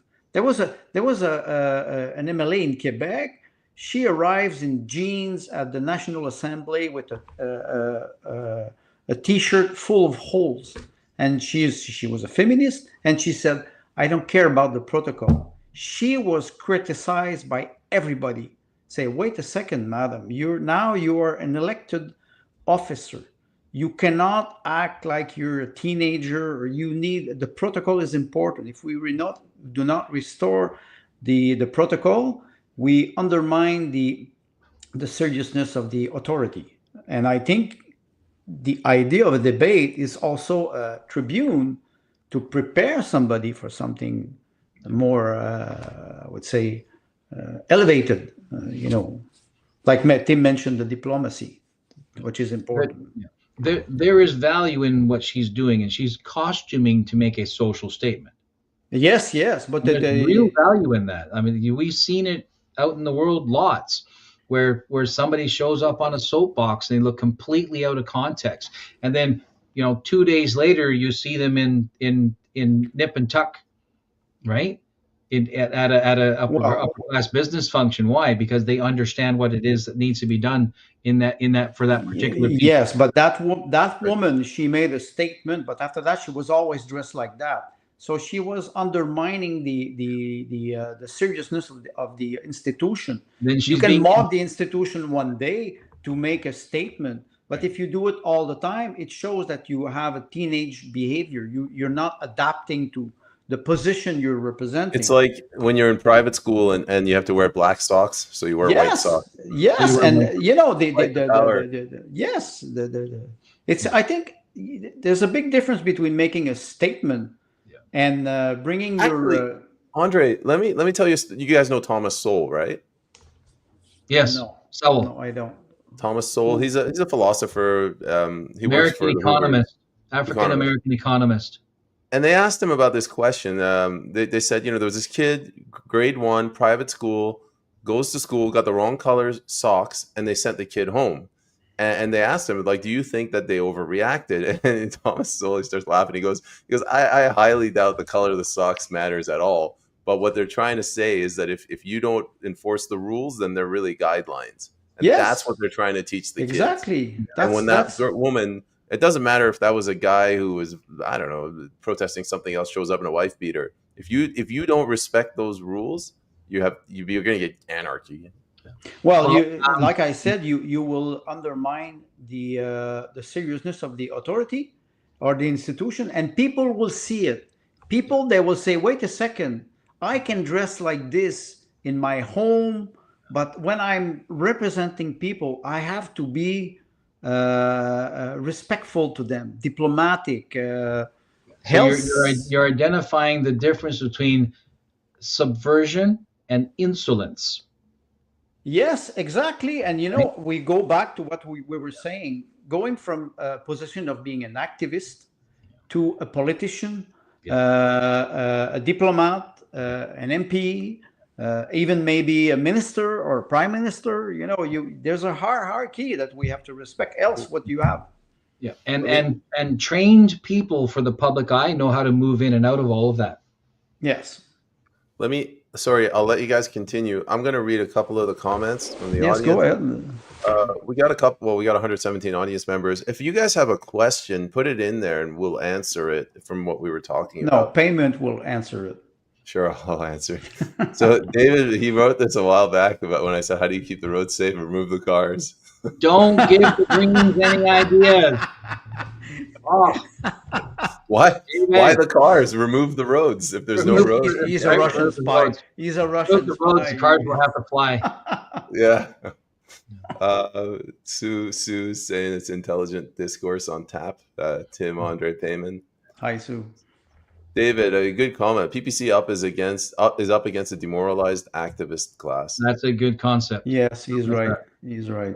Well, I say I like that, but I don't. Well, you don't have like you mentioned. Who is it pushed the rock uphill for eternity? Oh. Because after 6 years, that's what it feels like. Right? Who supports the rock? 6 years. The demigod who had to push the rock uphill. I wrote an essay on that. It begins with a P. I forget his name. Sisyph. Huh? It is Sisyph who pushed the rock. Oh, it's Sisyph, so it's not even a P, it's a C. No, it's Sisyph. C or an S? Pushes. Huh? S. S. S. I can't even English. So after it's a demoralized activist class is 6 years in. I feel like people saying you said you liked the comment, but you did not necessarily agree with everything earlier. Huh? You said I like what the person is saying, but right. So, but that's the beauty of a civilization. Yes. Is where we can say, like Peyman said to you a few minutes ago, well, Andre, I kind of disagree with that. I disagree. Yes. Right? And so, and in I don't want to use the word dialectic too much, but because the Marxists love that word. But so in a discussion, right? Hover cars would be great. In a discussion, yeah, but consider all the rare metals to make magnets and anti-gravity. In a healthy civilized discussion, you want to find the things on which you disagree, right? right? So there are scriptures that say swords are sharpened when they strike along each other, right? Mm-hmm. And Steel sharpens steel. if you don't have fans, if you don't have a sharpening stone, right? You can take two blades, and you got to be gentle about it, but you can rub them nice and striking and along the blade line, and you can get them sharp again. It's the Right. point. You know what it is? It's the point of contact. When you have an opponent in a debate, you try to reach to the person where you can meet in the center. Why we always talk about the center, the left, and the right? Yeah. Right. It's because Yes. we want to be able to agree Yeah. on something, What a at strange place to least. put. What a strange place to put the fulcrum Mm, in the center. in the center. Now bring up your Hovercars would next be great. comment. Over car. Yeah, bring up her next comment. I want to respond to the next comment. No, yes. This one. I know exactly where we can get the fans because we can repurpose all those 200 footers out in the farms.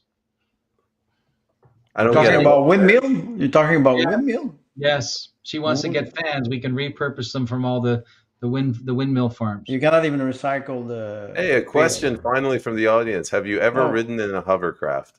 I'm going to think I'm about so that. glad this is a question we can answer at the debate. But This would be better than now the they quality have- I'm now they have getting. flying Better taxi. quality. They have flying taxi with drone in China. Do they? Yes, they do, but they're very expensive, so it's not for the middle class. Oh, Guys. so, but we Yep. could tax them. No, China now is taxing Because American goods. Fans 145% today. push air against the earth, and that's aggressive to Gaia. We So can't ma- harm Mother Earth. Okay, We should I have a tax them for question. that. Last question, Pull maybe up, for Tim. Peyman about the debate. Can you, in your opening and your closing statement, can you bring a subject or a topic that is more national, like the debt, or and is it possible in 90 seconds to, if you arrive and you say $1.3 trillion of debt, how is it possible to have an influence, in your opinion, or is it utopic? You said that you answered your own question, Andre. You said everyone's living on credit, and I answered it earlier too. We have a culture. Our culture has changed. We have a culture of debt. Just people don't I'm starting to realize this now. We have a culture of socialism and a culture of debt. So then the people who were complaining about things that have nothing to do with the larger scale, are they satisfied to be wage slaves? Yes. Well, they don't understand. They don't understand. Yes, I think. But neither did the washerwoman in 1984, and she didn't care. Right. So that which she did not understand, she removed from her scope of knowledge.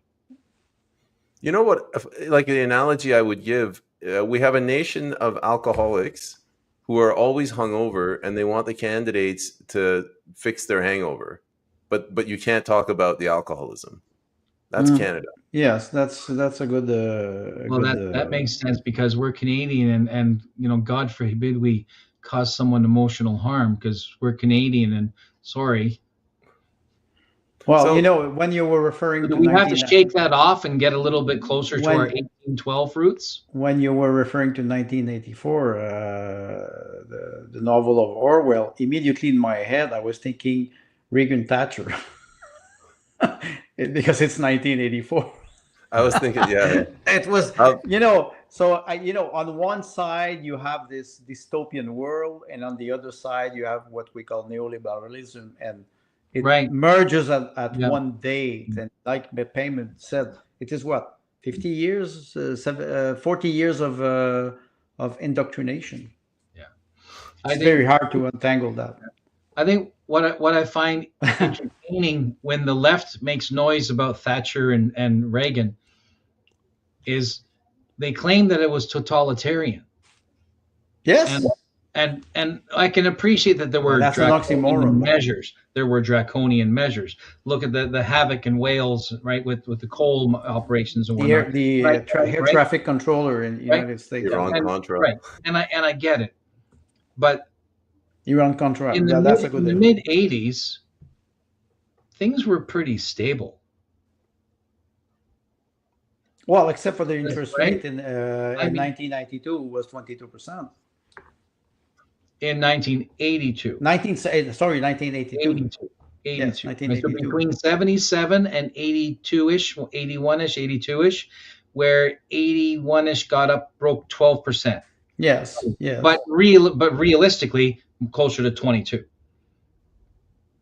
Well, Right? closer to 22, and now maybe we're drifting away from the topic of Yeah, we're of drifting now. Yeah, that's the Stu's show, fault. but still, Peyman answered the question. It's very hard in the debate, local debate, to bring topics of economy about the debt, for example. But your next, yes, that's a very good comment. I Wow. bought my first car 22% in 1981. Let me steer the conversation a bit. Sue is here, and I want to say this to her, but just for the audience, just how much of an echo chamber X is. So, what is the one thing that they've been criticizing the PPC for? And I fell for this too. The PPC doesn't have a constitution. 0% interest in the real world. Zero. Like nobody cares whether a party has a constitution or doesn't. No, they don't even know what a party is.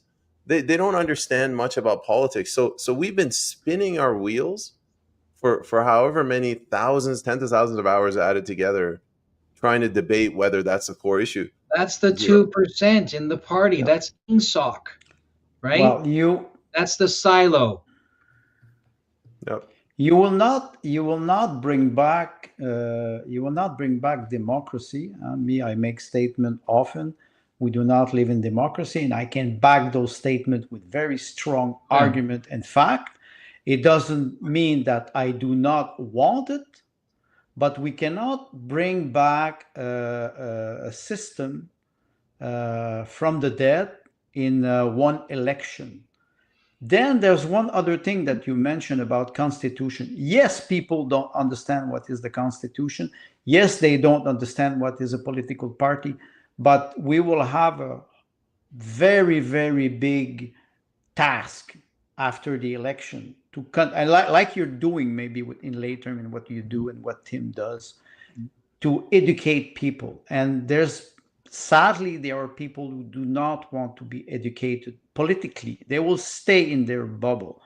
We cannot save everybody, in my opinion. We have to try, but you can reach to the person.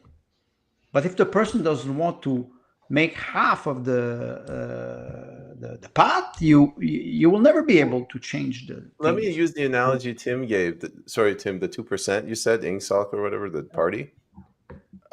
We, the 2%, have to find a way to more effectively influence politics. I give the example of freedom groups. They need to get involved with the debate process. Yep. Sue and myself were both social media influencers. Yep. We have to find a way to convert that into real world political change. And that's where we failed.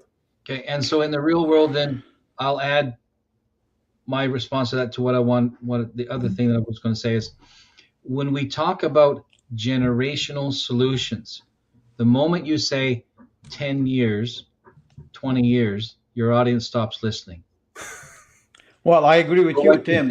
What you say is what my opening speech. Right? But what you say is what Max has been saying. In year one, we will balance the budget. And you stop because that's enough for their plate. They don't need more. Right? You take a child to McDonald's and show them 30 items on the plate, your child will lose their brain. They'll melt down because there's too much choice. If you go to McDonald's, the child will lose his brain. You have to be very psychological about it, therapeutic about this, is you give them enough for one meal, right? Give them enough for one meal. So rather than talk about long-term plans, you say what you will do in your first session. Right? And then you're done. You don't add any more. Regarding the idea of the separation of church and state being internet and the real world, the internet is basically church. It's church for secularists, right? Well, yes, it's called. Right? It's not churches. Right? It is that you cannot burn. If you want to deal with the real world, you have to remove the jargon. Well, that's what I say right? all the You have to time, remove the Tim. jargon. Now, grant you, the three of us here on Cerberus, the jargon is our playground because we're academics and we enjoy it, and we are actually finding an audience that enjoys participating in this type of academic discussion as well. Partly because we don't take ourselves seriously, right? We take the topic seriously. We don't take ourselves seriously. So that we go outside of the silo of internet and influencers and viral this and meme that, and we move away and you use normal, ordinary, everyday language with the people. And if a party wants to have a newer generation to replace the gentrified people, because how many of our news reports and researchers talking about how much older our current world leaders are compared to a generation ago and whatnot, Can that a I, lot of them are staying, Older or wiser right? sometimes. Andre? We're I, hoping they're wiser, but Bernie Sanders proves that wrong because he just I, isn't. I No, brought up Loves the in the youth. debate. agree. I brought up one thing, Andre, that you said to me because you're very good with energy policy. AI, right? So Yes, yes, they're that's all a like, good. we got to get rid of oil and gas, and I was just like, okay, the U.S. is moving to AI. We were moving to AI. It uses a lot of energy. If you're going to get rid of oil and gas, we have to lean into nuclear. And I'm like, I'm Right, sorry, you can't really run it with solar. And I think the fact that I didn't get booed means that they actually liked what I said. right. Well, when you talk about energy, energy is life, and I think it's important. You know, they talk about climate change, electric car. You know, now it is. I'm sorry. There's one thing that is very important. Now, Elon Musk is a fascist, and we have to destroy Tesla. We saw all the activists who were throwing paint in Tesla Yeah. garage and vandalizing car. And you say, you're eating your own tail. Well, this shows you how quickly the message can flip. Well, it's not No? only, yes, but you flip them. Yeah. You flip them. So in a debate, if you're able to use your sense of humor, being polite and using a sense of humor, like I say, if somebody accuses me of something, my wife showed me a lot. He says compliment will not help you. Yeah. You know, you I think, transform, like you were saying, Tim, you transform the attack into yeah, an opportunity. yeah, yeah. And unfortunately, many candidates of all colors, brands, banners, many of them are activists and protests because this is a culture in which they grew up. And it is the degree of social education that has been foisted upon them by current social media culture. You have to unlearn that and make statesmen out of them. And Yes. that would potentially be the next generation of our leaders. I want to jump in. Sue, she's asking a question. Brookfield has gone bullish on energy for their own AI investment. I'm losing sleep. That's Carney's company, right? Yes. Yes, Brookfield. yes, Yeah. yes. Yeah. So nobody brought these again. These are things that were not brought up. They're not The going to be. debates, no, but They're not even going to be brought up on a national debate. right, but it's not just Brookfield. Like nobody brought up Carney. Nobody asked the question No, about the leader. Nobody asked the question about the party. no, It was really bizarre. Like I thought somebody would mention that Carney had a picture with Ghislaine Maxwell. Like that no. seems like Right. a big They question. don't. Most Nobody of the cares. people. Yesterday's news. You said virtual reality. Now I'm writing an article, which is the virtual virtue. And in the Mhm. virtual reality that we live in now, and you have this chance as a candidate to go in real life and talk to people. The statement that you did about vaccine or injection, people losing their job, having their bank account frozen, and you have three people who go and thank you for standing up. This is reality.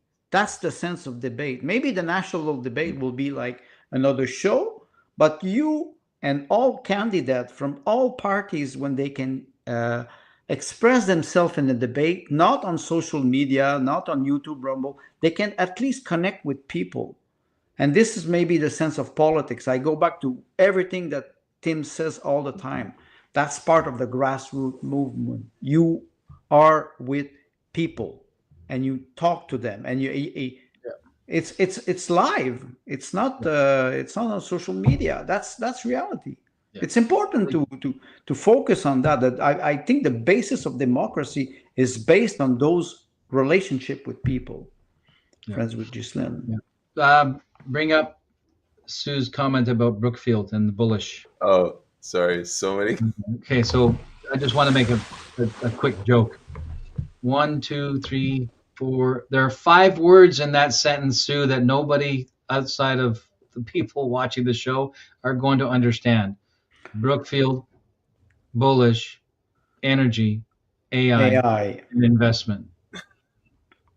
We like the average person has lost, because the average person hears the word bullish and they don't know what that means. Like, all these words are concepts in and of themselves, right? This is, and don't get me wrong, I enjoy being academic, but this is the curse of the academic, right? Is in our effort to get a lot of information packed in, we use the conceptual words, right? We use the idioms, we use the metaphors, we use large, so that one word means something. Nowadays, you say in Canadian nomenclature now, you say the word Brooksfield, everybody automatically knows. Sue's fighting back. She's fighting back. She's like, Tim, I'm addressing you. Stop Tim, I love listening to you in English, and when I hear you, I would so much love to translate all this and do a great text with you. Because you use many words that are not always familiar for me in English, but they are in French, and sometimes it is like, wow, now I know the translation, the real one. And it is important, but there's a lot of people who will just focus on what, like I say, 30 words. That because I was raised in Newfoundland, but my mother's an educated woman, right? So what you're finding is a cultural cauldron. Yes. Right. So you being close enough to the Maritimes to share that language or that culture, even though it was in Quebec. Sorry, I'm going to use language that you're familiar with. I keep interrupting. I guess this is my show, kind of, but I'm gonna tie it back to the Go debate. ahead. So Sue said Brookfield Carney loves oil and gas, just not ours. This was brought up in the debates where the Green and the NDP, they were hammering Carney for being pro gas, pro oil, and the Green lady in particular, like, she was saying we need to stop subsidies for oil and gas. I just lost my temper at one point. I'm like, can we just stop all subsidies? Like, stop giving subsidies for everything. That's one point. But if you do that, then they won't get their $10 daycare. Somebody arrives with in a debate, and maybe that's an advice. In the debate, somebody will say there's a consensus on climate change, and I will say there's no consensus. Maybe I would give you a short definition of what is a consensus, and then you will understand that there's no consensus on what is climate change. And sometimes you have to be more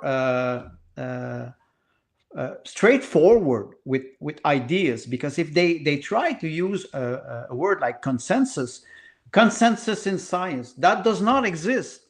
This is a lie. It's a construction of the mind.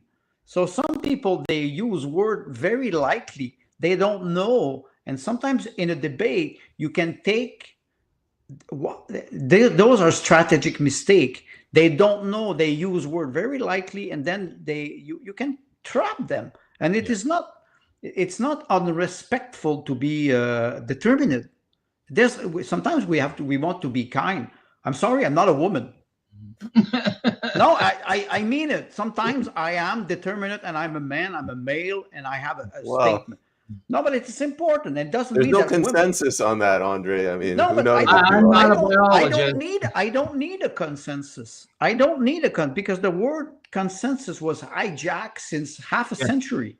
It is hijacked. All the scientists agree. It is not true. 1,600 scientists agree to a document that's 6,000 pages long. It is not. It is right. So in a debate, that would be an advice I would give to people.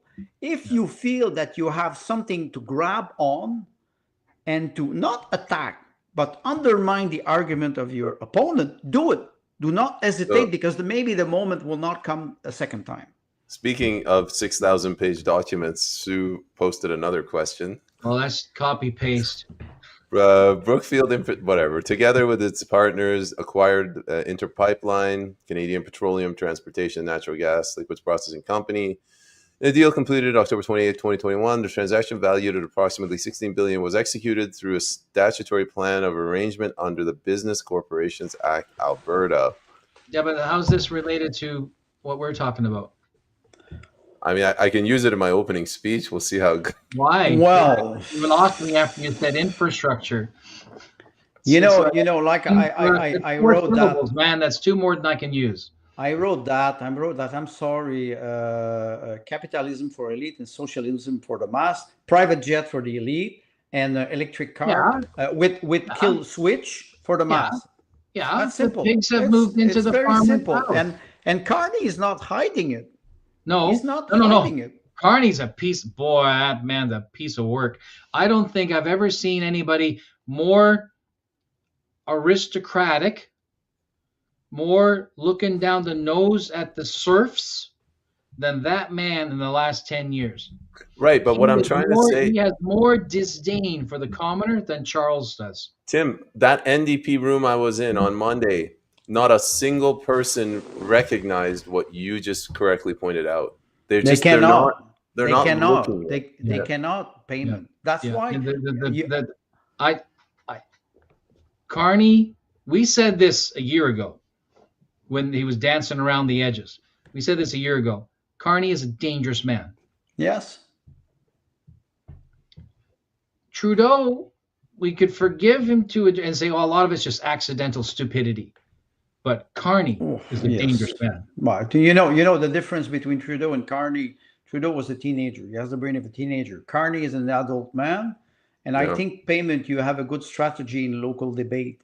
If you go away from those national topics, it's not because you do not master them. It's because the people you are talking to, they cannot understand. So staying near their preoccupation, I think it is important.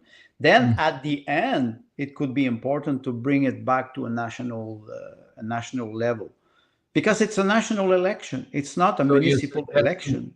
Are you suggesting that since the audience is clearly locally focused, you start there and build up to a federal perspective? You bring exactly like you say all the time, Tim. You start from the roots, the grassroots, or the preoccupation, and slowly you bring your argumentation to a national level.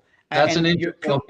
Your closing statement becomes something more national. So the opening statement is grassroots. Yes. The closing statement is populist. Exactly. And you try to bring your audience to think a little bit more. Yes. I wanted to mention one other thing. So these are the main issues nationally: healthcare, housing, immigration. I mean, let's put aside the economy. I'm not going there again. So you got healthcare, housing, immigration. No, there was only one question about housing out of all those three debates. No questions about immigration. Copious questions about healthcare. Why do you think that is? There's one thing I forgot to ask you. We're talking about demography of those debates, the audience. You never see junkies. You never see people who live on the street. They're completely excluded from the society. And those people, if they're sober, they vote if they can. But we never bring those topics. And you have the fentanyl problem in BC, but we have it in big cities. How come we never bring those topics? Because it's everywhere in Vancouver, in Montreal, in Toronto, in big cities, we see it. And because it's not kosher for Canadians to make noise out of the oppressed. Well, if we don't talk about it in local it's just debate, not. It's just not. So this is why it doesn't exist in conversation in this particular environment. However, going back to the grassroots as a starting point, and then drilling upwards or building upwards until you get to a populist approach. If in your closing statements, and you meaning the candidate, thank you, the closing statement is the summary of related policies. Sorry, a short stack of policies as they would relate to the material covered throughout the period of the forum or the debate. Yeah, you summarize also. You're drilling up through your conversation, doing the fourth wall, completely ignoring, right, within reason, right, with ignoring the show on the stage, and dealing directly with the audience, and you're building up trust. I'm one of you. This is Napoleon, is it not? Yes, it is. It is, and you know what I can add. When I can add, it is very important. As a candidate, when you're in the debate, the main thing, like an actor, you have to lead, right? Because people, they want leaders. Yes. And if you don't lead the debate, yes, they will lead you. Yes, you will not have top billing. And every opportunity you have to strike or to win an argument, and sometimes you can just even congratulate or an opponent for a good idea. I like what you said, but I disagree a little bit with this. And you start to but you have a stupid trust. Face. Why we wear the mask. You understand what I mean? You know, building trust. We need to rebuild the trust. That's so then what you're doing is you're going to own the room. Yes, you own the room. They will cheer. You will have a standing ovation instead of being booed. Get high fives on the way out. Elbows up. On the way out. I'm gonna answer my own question. So I asked, why is healthcare an issue but not housing or immigration? Probably because the people in that room are old, and old people already have homes, and they don't have hips. So they're not coming. They do. They're just made of titanium. Titanium hips. So, I can testify because I have one. Yeah. Tim, you asked me what advice do I have for your candidate or for candidates? Yes. This is going to sound weird. Don't go to the debates. The older generation's on the way out. You want to get the youth. They're the ones that want it. Their X is just as valuable. Remember, but if you have time, find a way to get the youth in a room with you for a debate. Don't go if you have to choose. All right, then I'll share something with you. If you look at our regional website, and as we've been posting events that are upcoming for the candidates and whatnot, for the three of them, one thing we have intentionally not posted are school events. Why? Really? Do you think I want to say that there's a political debate at such and such a school on such and such a date at such and such a time on the internet? The answer is no. The answer is no. He's right. The security risk is too high. Not to our candidate, but to the whole event. The answer is no. So then what our candidates are going to do, because these have not happened yet, what they're going to do is they're going to go and attend the event and then provide a report afterwards, and we will publish that. One thing could be interesting in that. If you want to get to the younger people, this is why I'm saying this. It has nothing to do with security. This is why I'm saying this. You want to get to the younger people, you have to find a way to go to where they are. Now I'm going to use a phrase that should irritate every Christian watching. The mountain would not go to Muhammad, so Muhammad went to the mountain. Allahu Akbar. Well, depend if you have a big. What was that about going in reverse? So you must go to your audience. You must go to your audience. If you want to reach the youth and make a connection and build them up and show them, there is hope for the future, you have to go to them. Yes, but there's a difference, Tim, between a young audience and the debate, and maybe that's a question for Peyman and other candidate toward the debate. When you go on a debate in a place that was organized by a third party, you can bring your supporters. You can ask your people who are part of the party or people who are sympathizer to the party, come and see me in the debate. I think that's that's fair. I think the value. I recommend you attend every debate, and I recommend you attend every debate because it's free fucking press. It's public. It's publicity. Yes. Right. It's free press. And how else do you cut your teeth except to chew on the opponent?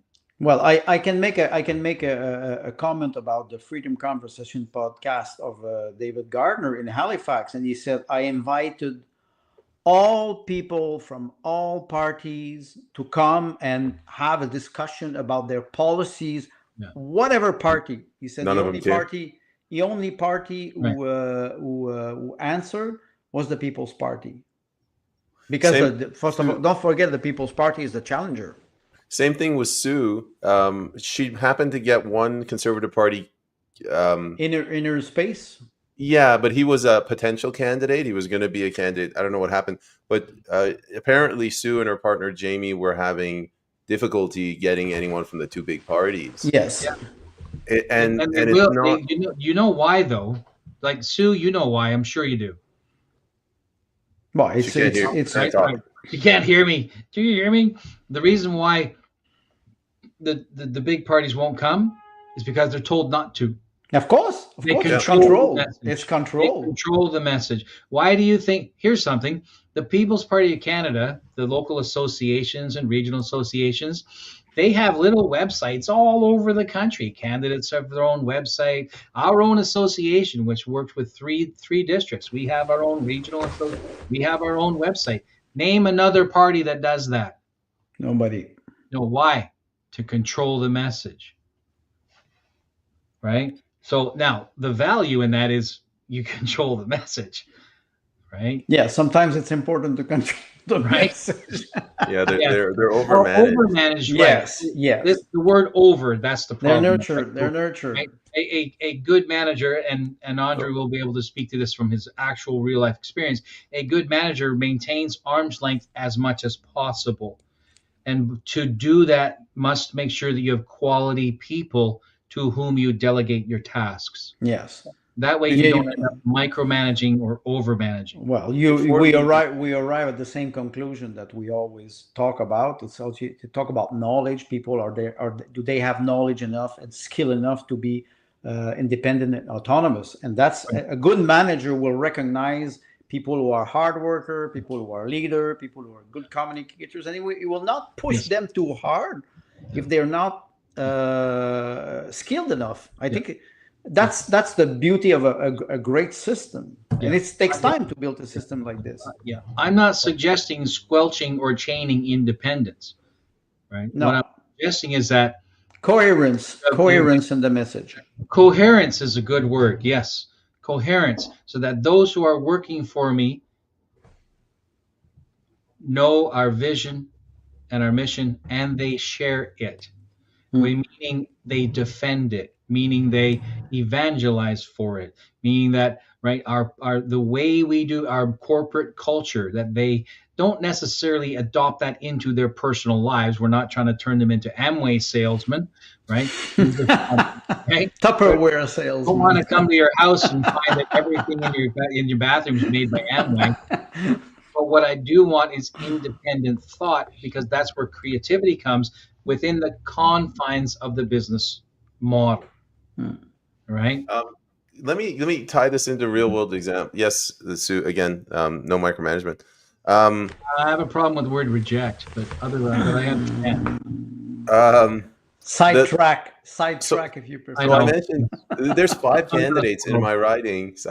Only 4 of them. The Conservative candidate is not going to these debates. I know the Conservative He's candidate. not. He's not going. He hasn't gone to any of the 3 debates. He's a very smart guy. Well, okay, he's a smart guy, and he's very, very articulate. He's a real estate agent. Like he's charismatic. He's got a beautiful wife, beautiful kids. Yeah. So he could shine. I think the Conservatives, have correctly identified what I just said. You're not.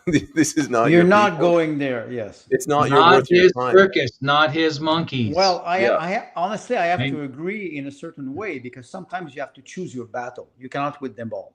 So Well, if he has a good exposure, he will have everything to lose if he goes in those debates.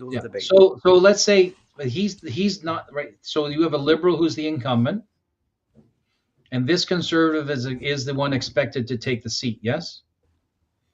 Well, if you ask CBC, Carney's going to win 100% of the vote. Yes. Okay. No, 110%. Ignoring the local paid advertiser. So what I'm saying is he is expected to perform very well.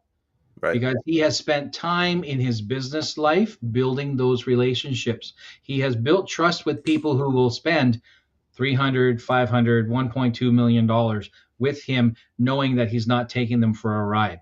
So he has built a very high degree of trust. And so he's not going to these events because they will dilute his trust. Yes. And they're also a market he's not interested in. So the Sue says that's the reason you should go, and she's correct, because you are filling the conservative-minded hole he has rejected. Yes, and that, like I said, he's a Right. challenger in a sense that when you're a challenger and you go and fight against the world champion, you will try to have a knockout in the first two rounds. So Yeah. it's important for somebody who doesn't have the type of exposure to take more risk, like you mentioned. Yes. I think, like you said, free publicity is good publicity. Beggars can't be choosers. Well, but you're not a beggar though. You're well No. educated. You're a businessman, and you have participated in this type of arena for 4 years now. Yes, You are So- you know that's a great experience. Let's speak to the People's Party of Canada specifically and their candidates. You are easily in the top 2% who are actually qualified to participate as a member of Parliament in Canada. I was thinking about this, like for the People's Party moving forward, what qualities do you want to look for in a candidate? Like one of them, the candidate has to know everything. Like you can't be an empty vessel. Yes. Another one, the candidate has to be, let's say, polished, professional, objective. So he can't be some raging lunatic. And I forget the third one. It'll come back to me. Sorry.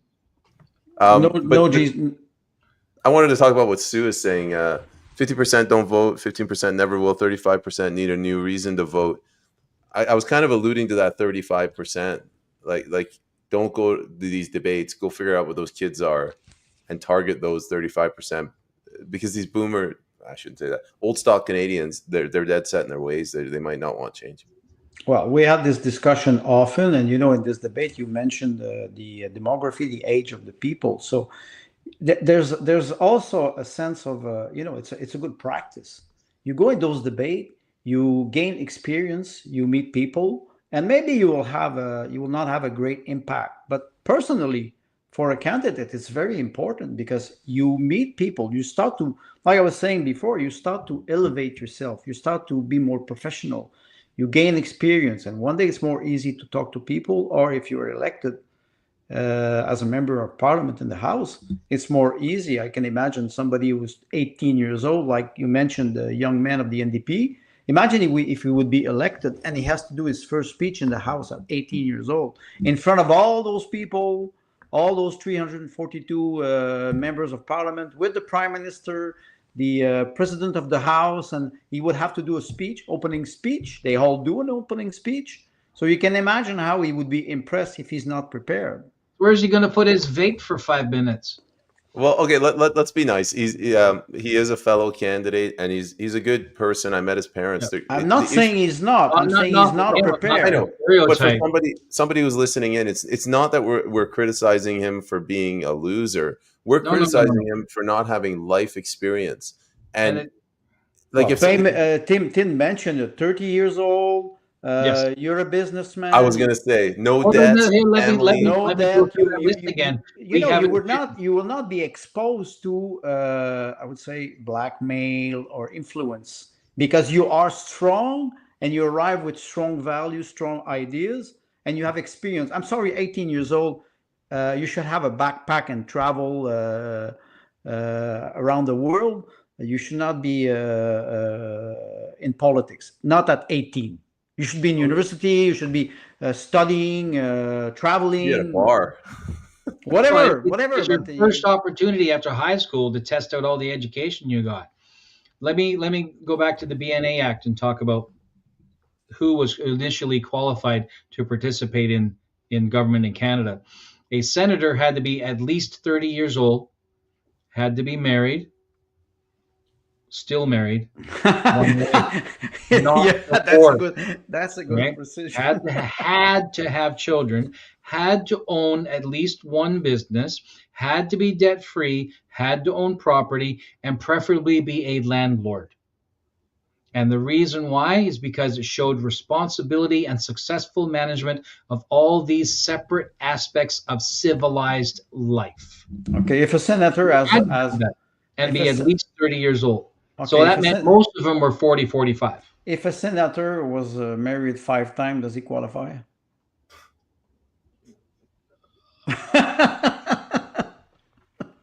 We're getting into moral questions Moral now. dilemmas. Does he have to ask you that? Well, where something like that applies would be post-war America and Canada with the WASP culture, white Anglo-Saxon Protestant, right? That's a good So anyway, reference. that's aside from here. Candidates would do well to pay attention to what you're doing in your podcast, to learn how to share and to pull information from people that they might not otherwise even recognize they have within themselves. So to that they become right, the candidates become good interviewers themselves. A Right? good so Sue, I'm reading your message. Your first one I liked. If you have not voted for me for past election, if you have not voted for past elections, come here. My message. Yes. It's not campaigny. It's right on point. Your second one I thought was just too PR related. Looking for youth to join our campaign and help shape our future. Anybody could put that out. The Canadian Communist Party could put that out. Right, but what she's saying is true. It's because you mentioned it and so did Andrea mention it, and that is our current leadership is aging out. Yeah. Who's going to replace it? Well, Who's going to replace it? that's a question. That's a question on a national, on an international basis. Now you see diplomats, you see new generation of people who are in universities, and they are formed like diplomat, and they lack general culture, they lack education, and they are not prepared to have diplomatic negotiation or conversation. We see it, and it will be the same thing with political parties, and the next generation of member of parliament will have a hard task debating on bills of law if they are not prepared for it. They have to be prepared. I think the debate that most candidates are attending, they're well, Right. chat. No, it is, you can use technology, but when technology uses you, you become a slave. And we are expecting members of parliament to be leaders, debaters, people who are able to challenge ideas, and we need all kind of people. It can be blue collar worker, can be a lawyer, it can be a businessman, a women, men. We don't care. The important thing is that they are prepared for the job. Can I say one other thing, Tim? Sorry. Again, I'm jumping in because I'm tying it into the debate. Fine. That's the purpose anyway. You earlier you asked like what advice do you have to the candidates? We were talking about how I have my own podcast. Like in order to be a successful candidate for a party like the People's Party, you have to be a super soldier candidate. You have to know all the issues. And because the three of us have been doing this for so long, I can go there unscripted and I can talk about these things while it makes them look bad because it's obvious that they have talking points that have been coached. Now, I'm not saying this guaranteed win for me. Maybe my strategy is falling flat. But in that debate on Wednesday, the third one, I think actually on all of them, I was the only one that was pointing out that the youth are the future. I was pointing out that like there's going to be a change.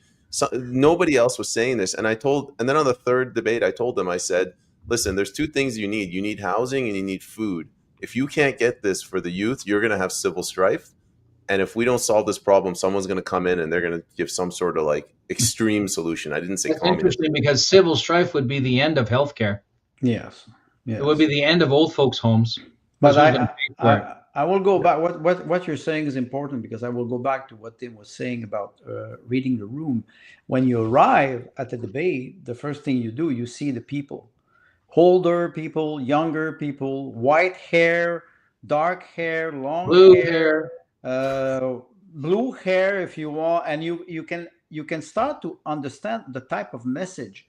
When we say pandering, it's pejorative, but the idea is also to be able to communicate with people.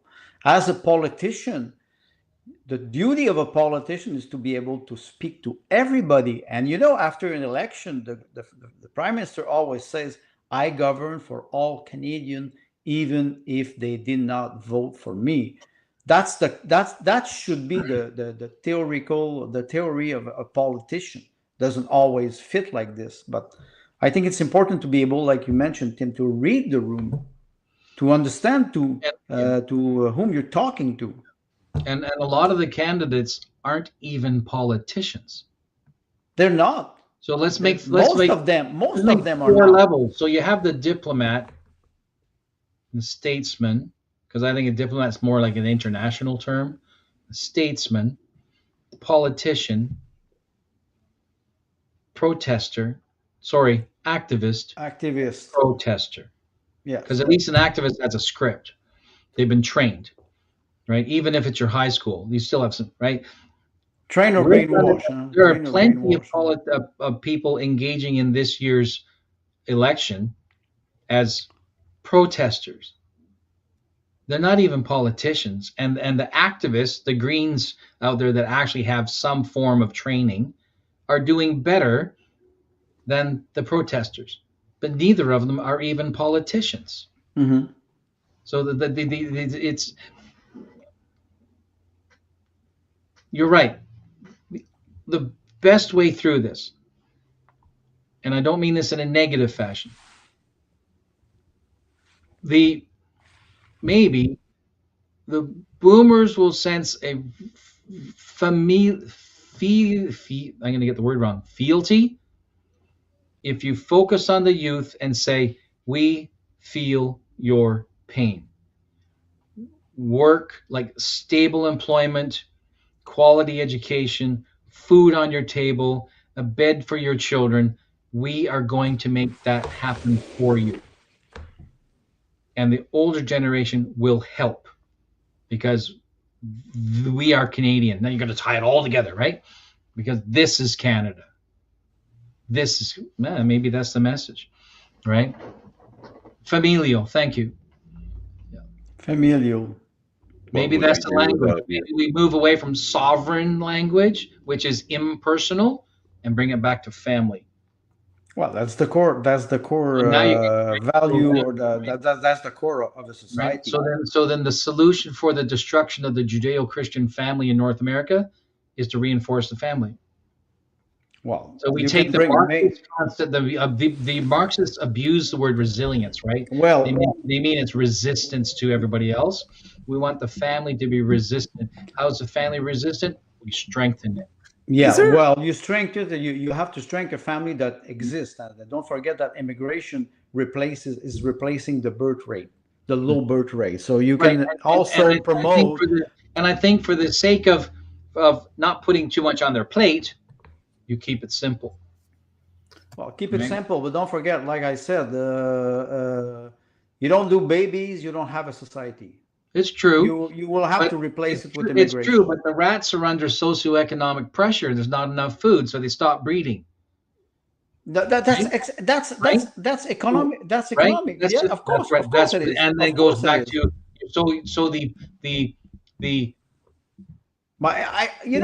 your program of restoring healthy economy to Canada is restoring healthy structures for families to thrive. Well, okay, exactly. And we're very bad at debate now because we take all the time we want. But there's one thing that, when I go back to reading the room, when you see elderly people, they have children and grandchildren. So instead of trying to reconcile those generations, meaning the grandparents, the parents, and the grandchildren, to try to, instead of antagonizing all those generations, the boomers, the youngers, bringing more the concept of family. Family, it is grandparents, parents, children, Yeah. uncle, niece, nephew. Yeah, Andre, you're right. And I remember I said that you got to spread a message of love, hope. This is the That's criticism Right. it. that That's it. Right. Right. Exactly. yeah, And liberals. right. I ask them like, why won't you vote conservative? They're like, Pierre is so negative. Yes, but the fact bringing hope, and Tim is right. If you have the income, and we go back to economy, most people, most young people, Yeah. 20 to 30, they will have more children. That's a fact. It's a natural fact. Yeah. They do not have children, or they have one child or two children maximum, because they cannot have a house. They need two incomes, and it's very difficult. So the fact that you focus on economy, saying, okay, cutting tax means more money for you, and maybe you will be more happy to have two or three children. So in the first year, you balance the budget and you cut taxes, and the numbers are like upwards of 50% of current taxes would be cut straight out. You can imagine that. Right. So then what does that do you create a baby boom?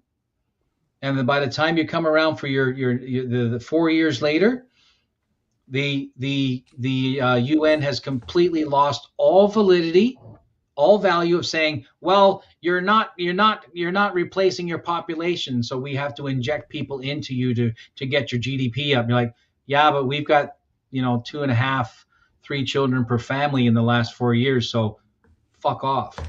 Oh, that's one point. And don't forget one point: the immigration that is replacing the birth rate and demography.